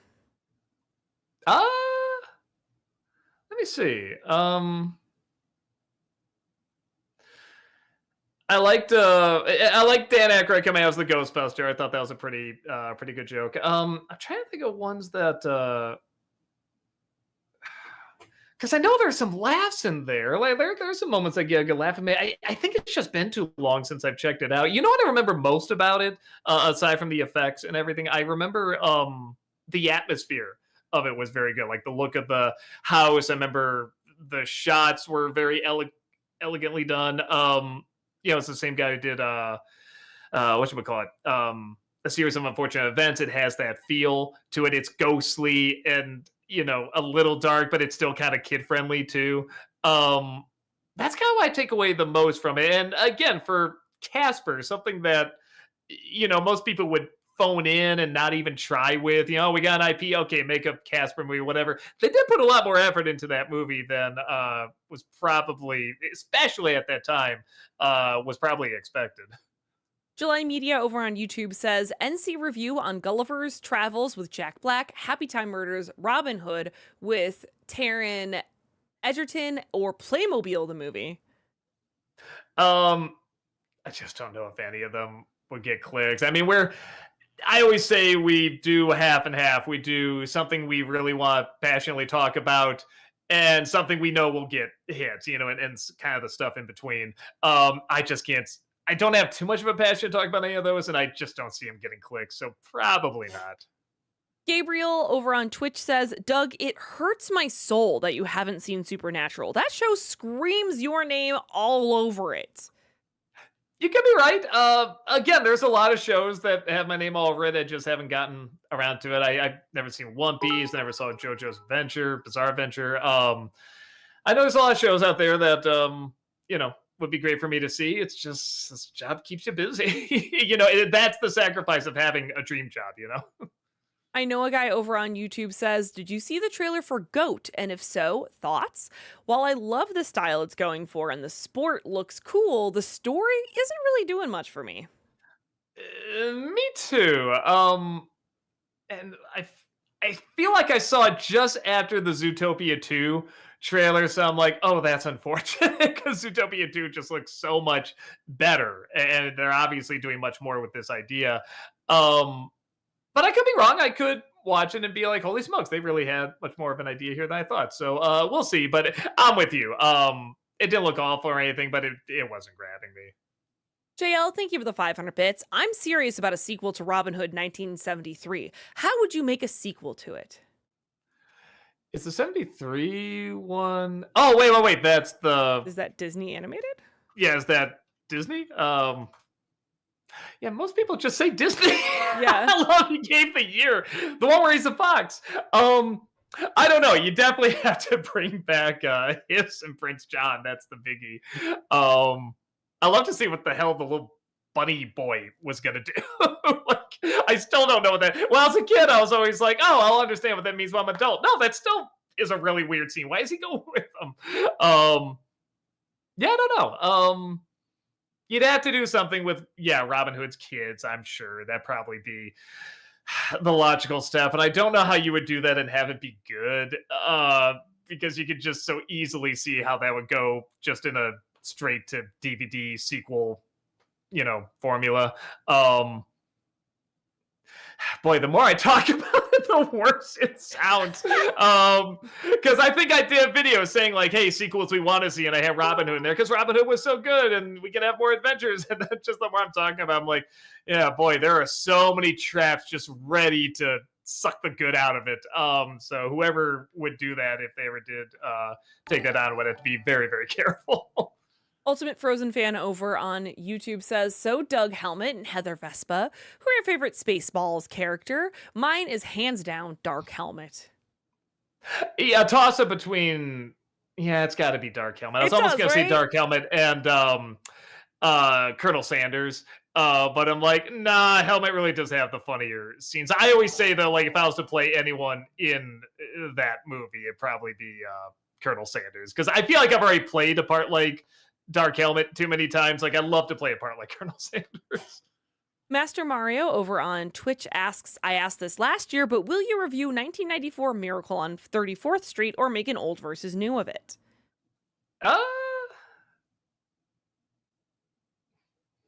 Not bad idea. So I'm not. I think I was originally gonna do an old versus new, but actually just reviewing the movie proper is not a bad idea because a lot of people do grow up with that movie. So there might be an idea there. Dibble is gold. Thank you for the 500 bits. Just noticed your wall was redone. How long is my delay? I don't know. Well, so where's the? It wasn't C2E2. There's some other. What was the last con we did? I'm trying to remember. Oh, Kineticon. Kineticon. Yeah. Brad and I did Kineticon. But did I? Yeah, I got a few things from Kineticon. So yeah, there's a couple new things on there. And with that said, we are doing Cleveland Gaming Classic next month. Yeah, next month. So you can come see us there too. Yeah. Blaze, thank you for the $5 super chat. Do you keep any alternate viewing methods around for viewing movies, like a projector, film, or digital, or a CRT monitor for better colors and contrast? I always thought I was gonna be, because I do love movies so much, I would be like, get the amazing sound system and yeah, the projector, the little theater and stuff like that. I am surprisingly really basic when it comes to watching a movie at home. Maybe because a lot of people I know have like that sound setup or whatever, but I think because we do watch so much on phones and everything, and I remember going to a theater and what it was like with the surround sound and all that. And again, a time thing where I just don't have time to sit down and rewatch movies again, where I do have like a big TV, but in terms of like the exact setting to get like the color right and the lighting right and everything, like it's still on an option where like when something pops up on screen, like the exposure will change a little bit, like not drastically, but like a little bit. And I'm like, yeah, I should fix that someday. And I still haven't. The sound system is very, very basic. So yeah, no, I'm surprisingly pretty basic when it comes to that. Future movie actor, thank you for the $5 super chat. I didn't hate Legend of Zorro, by the way. Does it seem like they got too many complaints about how dark and violent the original was and overcompensated? Maybe, I don't know. I was very surprised to see it was the same person who directed both of those. Something must have happened behind the scenes because that just does not feel like the same people. Newman Production, thank you for the $5 super chat. I still love your videos, but I never knew of the Schwarzenegger baby until your junior review. Thanks for scarring my eyes for life. How do you think we feel, man? I had to go vomit like 3 times when that happened. Future movie actor, thank you for the $5 super chat. With the remake coming to Disney Plus in October this year, thoughts on the original The Hand That Rocks the Cradle from 1992? I think it's great myself. Oh, they're doing a remake? Man, that's one I saw when it came out. I was very young, so I don't have the strongest memories of it. I remember liking it, but again, I don't even know, what was I, like 10 or 11 when that came out? So yeah, I don't have the strongest memories of it, but I remember 10-year-old me liked it. JL, thank you for the 500 bits. I noticed you finally fixed your Last Jedi video. That definitely takes me back when things were normal back in the day. You know what's so funny about that? When the review for Spaceballs came out today, I forgot because a couple Fridays ago, I got knocked out with the chronic fatigue. I'm like, oh, I don't have a video this week. I gotta get something. So I'm like, okay, well, I can do this. It's weird. Sometimes I can edit a little bit okay when I got the fatigue, when I got the brain fog. If it's just very simple, put this in order, export all that I can do. So I'm like, all right, I'll do the Last Jedi one. And I just found whatever picture I could of me to put in the hood there. And it's the exact same picture in the Spaceballs one of me in the helmet. So literally, when I was looking just to see what the comments are, there's like two pictures of me in a hood in a Star Wars type environment with the exact same face. I'm like, I think a lot of people are going to notice that. Jager, thank you for the $5 super chat. Would you do top 11 Looney Tunes cartoons since you did Tom and Jerry, or is there too many to choose from? What's Opera Doc is probably number one. Yeah, honestly. I also feel bad because I just feel like half of them would be Chuck Jones, if not the majority. Um, I don't know. I'd have to. I always have it on the list. Like, this is a possibility. Maybe I'll get to this at some point. I also never know how popular Looney Tunes are. Tom and Jerry has a very distinct following online on YouTube, especially, which I find very interesting. Where Looney Tunes, obviously, the world knows Looney Tunes and likes talking about it and everything. I don't know how well they do on YouTube though. I might. I haven't done a top 11 list in a while, so I might do that at some point. Marcus over on YouTube says, I know you said you wouldn't do an NC review of Cinderella Man, but I watched this film in 11th grade in history class. I like that it shows what it was like in the Great Depression. It's a good movie.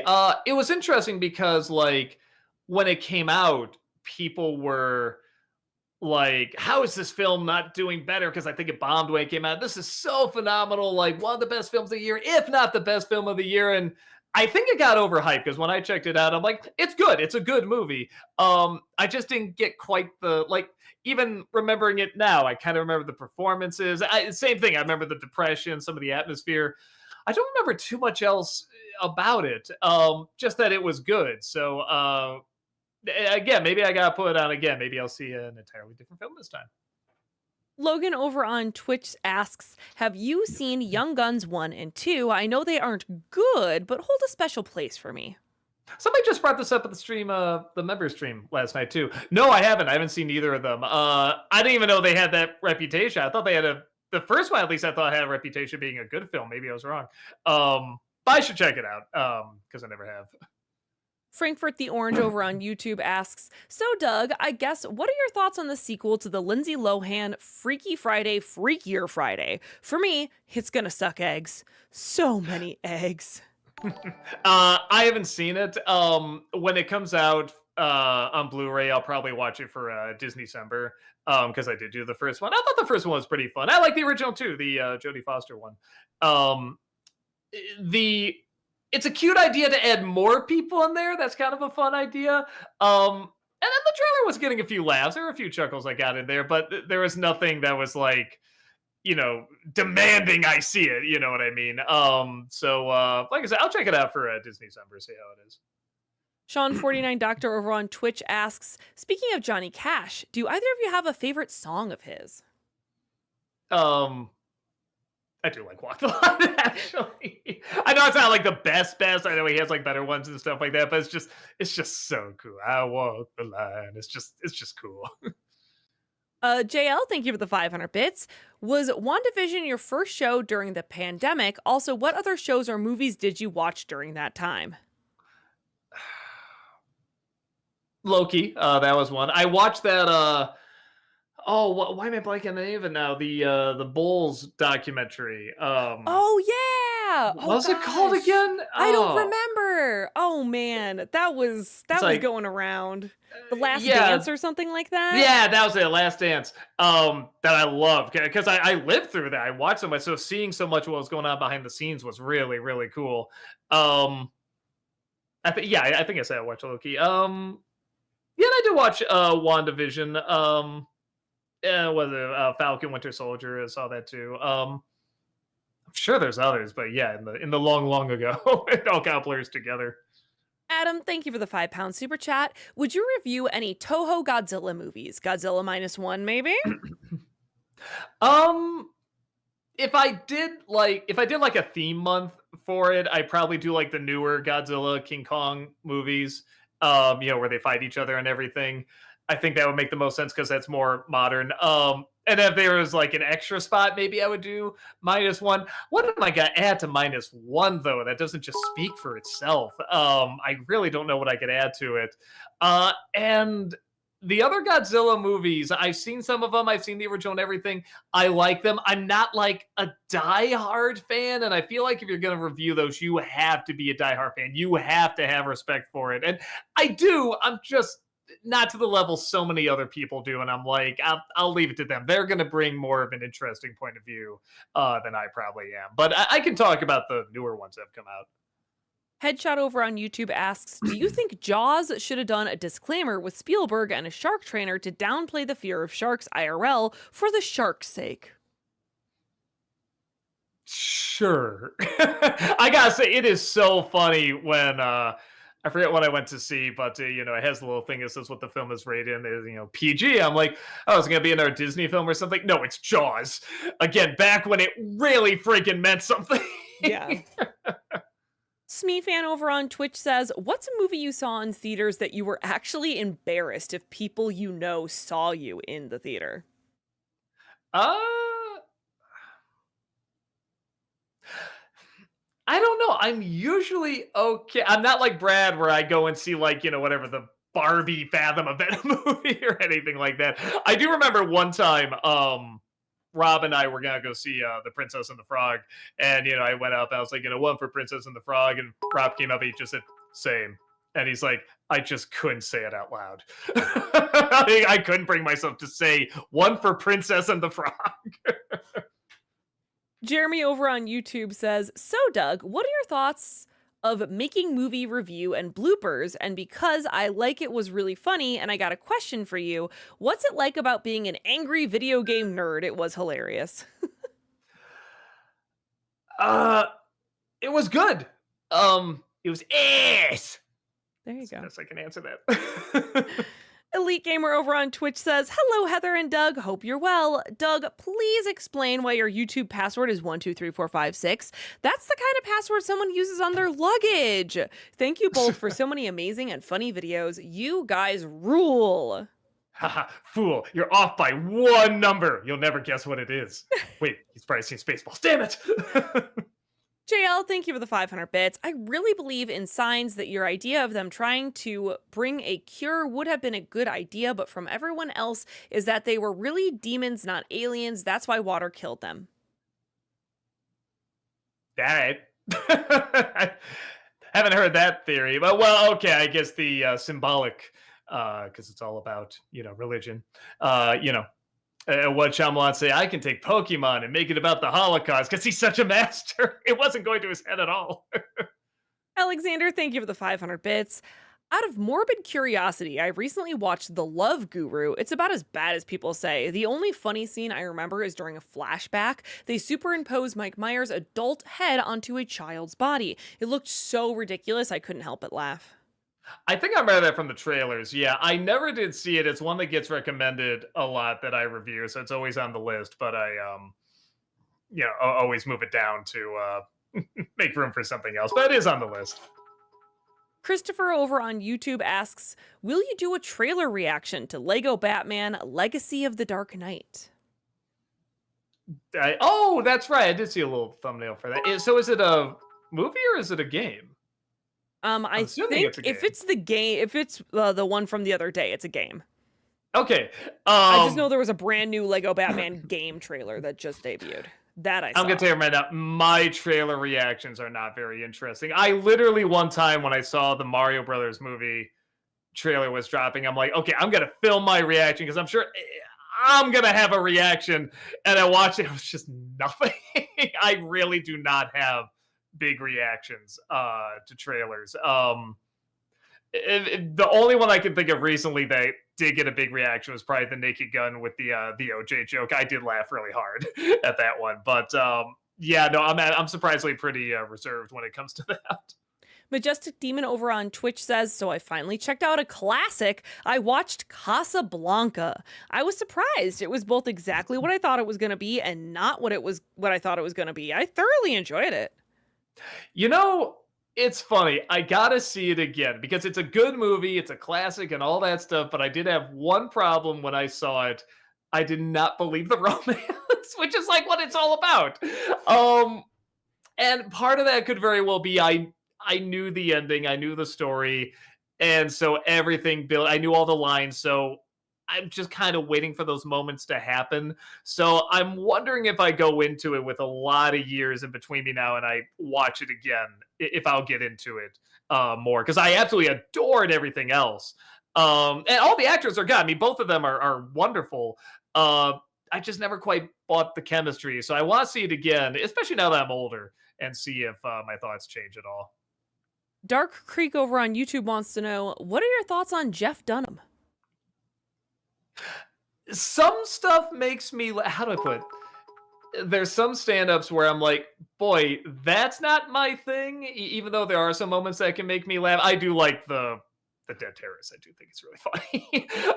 But a lot of it doesn't make me laugh. But I kind of give credit when they built an audience. They're clearly doing what they love, and the audience loves it. And he's still doing it, and he's clearly having a great time with it. So it's one of those things where I'm like, yeah, it's not for me, but I think it's pretty cool that he can do it for this long and that he's made this long living at it for all these years. So I think early on I made a lot of jokes about him, and now looking back, I'm kind of like, he's kind of earned the right for me to lay off.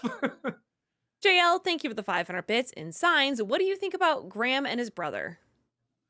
Is Graham the Mel Gibson character? I'm assuming. I do not know. I guess I can't remember any other brother in there. Hold on, let's see. Graham. Yes. I think that's a pretty weak reason to give up for a priest to give up his faith. I know it sounds crazy because it's like, well, his wife is dead, blah blah blah. But this is a guy who has studied this. I mean, it's like gone to school, done all this stuff. That's all it took. Whenever he's had to comfort people who have lost people. I mean, that was the first time he found someone who was Catholic, religious, and lost a loved one. And did he tell him the same? Oh, well, you got to leave. You got to leave the faith. It just doesn't make sense. Blah blah blah. It's like, come on, that is a weak priest. Well, don't get me wrong. I'm sure that would tear him apart. And maybe he would question his faith a little bit, but just be like, yeah, no, that's it. I'm out. I'm out. Like, that seems very, very odd to me. For someone that has studied this, for someone who is supposed to be an expert on this and have sound advice for people, and people must have come up and gone through something similar. So yeah, I don't know. He didn't do much for me. And Joaquin Phoenix character also didn't do much for me because nothing about that movie did much for me. Alexander, thank you for the 500 bits. What do you think of the recent Bob's Burgers episode where Bob develops insomnia? Also, what's your favorite episode this season? I've missed the past couple because we watched the King of the Hill episodes. Now we're trying to catch up on It's Always Sunny. Now we're hearing Alien Earth is great. Like I said, there's too much stuff to watch. So I'm behind a few episodes on Bob's Burgers, so I will try to catch up. Best episode again. I gotta look over the ones that have come out. I kind of like the turtle one. I thought that was kind of fun. Alexander, thank you for the 500 bits. What are your thoughts on Not Another Teen Movie? In my opinion, the cleverest part was the way they handled Molly Ringwald's cameo near the end. I've never seen the whole thing. It's one of those movies where everybody says, yeah, it's technically not very good, but it's got some funny moments. Every time I see clips, I must just keep seeing the funny moments because it really makes me laugh. But I've never sat down and watched the whole thing. So maybe that's one of those. I don't think I have that on the list. That'll actually give me an excuse to finally sit down and check it out. So I'll add that to the list. Newman Production, thank you for the $5 super chat. If Toothless fought King Ghidorah like Iron Man fought Mechagodzilla in Ready Player One, who are you rooting for? If Toothless fought who? King Ghidorah? Sorry. It's one of the Godzilla monsters. Ghidorah. There, the three-headed one. Yeah, okay. I don't know, I'd be rooting for Toothless because he's so cute. So I'll just say him. I don't know how, But if he fought that really big one at the end of the movie, How to Train Your Dragon, I feel like he could defeat that one. JL, thank you for the 500 bits. Heather, in Inuyasha, do you think Marco and Sanko ending up together was a good idea? I think you mean Miroku. Yeah, I mean, I liked their chemistry together. It's kind of like the opposite attracts thing, so it's fun. I like it. Dibble is gold. Thank you for the 500 bits. Heather, love the hair. Thank you. It's blue because I'm a Midwestern lady and I got it on clearance and thought, why don't I try it? All right, sorry. Oh, Rick over on YouTube says, "Hey Doug, night greetings from Germany. I had my birthday yesterday. Here it's already the 21st of August. I hope it's okay. Maybe I could get a little birthday greeting?" Happy birthday to you! Congrats! Yeah, happy birthday indeed. Neko Hime over on Twitch says, "Have you seen the 2007 movie Freedom Riders? It's one of my favorites. I understand if you haven't, it might come off as too cheesy for your tastes." Freedom Riders? As in like riding a horse riders? No. Like writing a novel. Writers. Yeah. No, I never even heard of it. Really? No. That's so funny. Maybe it's just because I'm a teacher. It is a teacher-centric movie. It's about a woman who teaches inner city kids the joy of writing. Never heard this type of story before. I mean, is it at least based on a true story? It is. It is based on a true story. Okay, that's something. It's based that's on a true something, story. Yeah. I'm making it sound cornier than it is. It is pretty good. It's funny because they keep, for whatever reason, I mean, it's a good song, but on the radio they keep playing Gangsta's Paradise over and over, and it did hit me. I'm like, yeah, I never did see Dangerous Minds. I feel like I just saw the music video so many times. I just felt like I saw the movie that my wife was asking me. Yeah, like she didn't even know it was made for a movie, and she was like, "Oh, is it any good?" I'm like, I don't know. It was back just when there was a million of those movies, so I kind of assumed it would be okay at best. But yeah, I never actually checked it out. I probably should. JL, thank you for the 500 bits. What are your thoughts, Heather, on the episode of Inuyasha where a girl died and almost ended up in hell? I genuinely don't remember specific I genuinely don't remember that. I'm so sorry. It's been like a decade and a half since I've watched Inuyasha. I'm sorry. All right, well, unfortunately, that's going to be our last one here, everyone. Thank you. Fortunately, we got a half hour of not big questions there. So that's nice. That's actually that's rare for us. That's really good. Yeah, no kidding. Thank you for being here. We appreciate you. We appreciate you coming here, asking Doug the questions and interacting with the streams. Remember, we do have content here multiple days a week. Malcolm's going to be back on Twitch tomorrow. Continuing, I was going to say I believe, but no, I know for a fact he's going to keep working on Undertale. Malcolm is playing Undertale for the first time over on Twitch right now. And Doug will be back on Friday playing more Final Fantasy VII Rebirth. So come on back and hang out with us. We always appreciate seeing you here. Have a wonderful evening, and we will see you all later. Bye!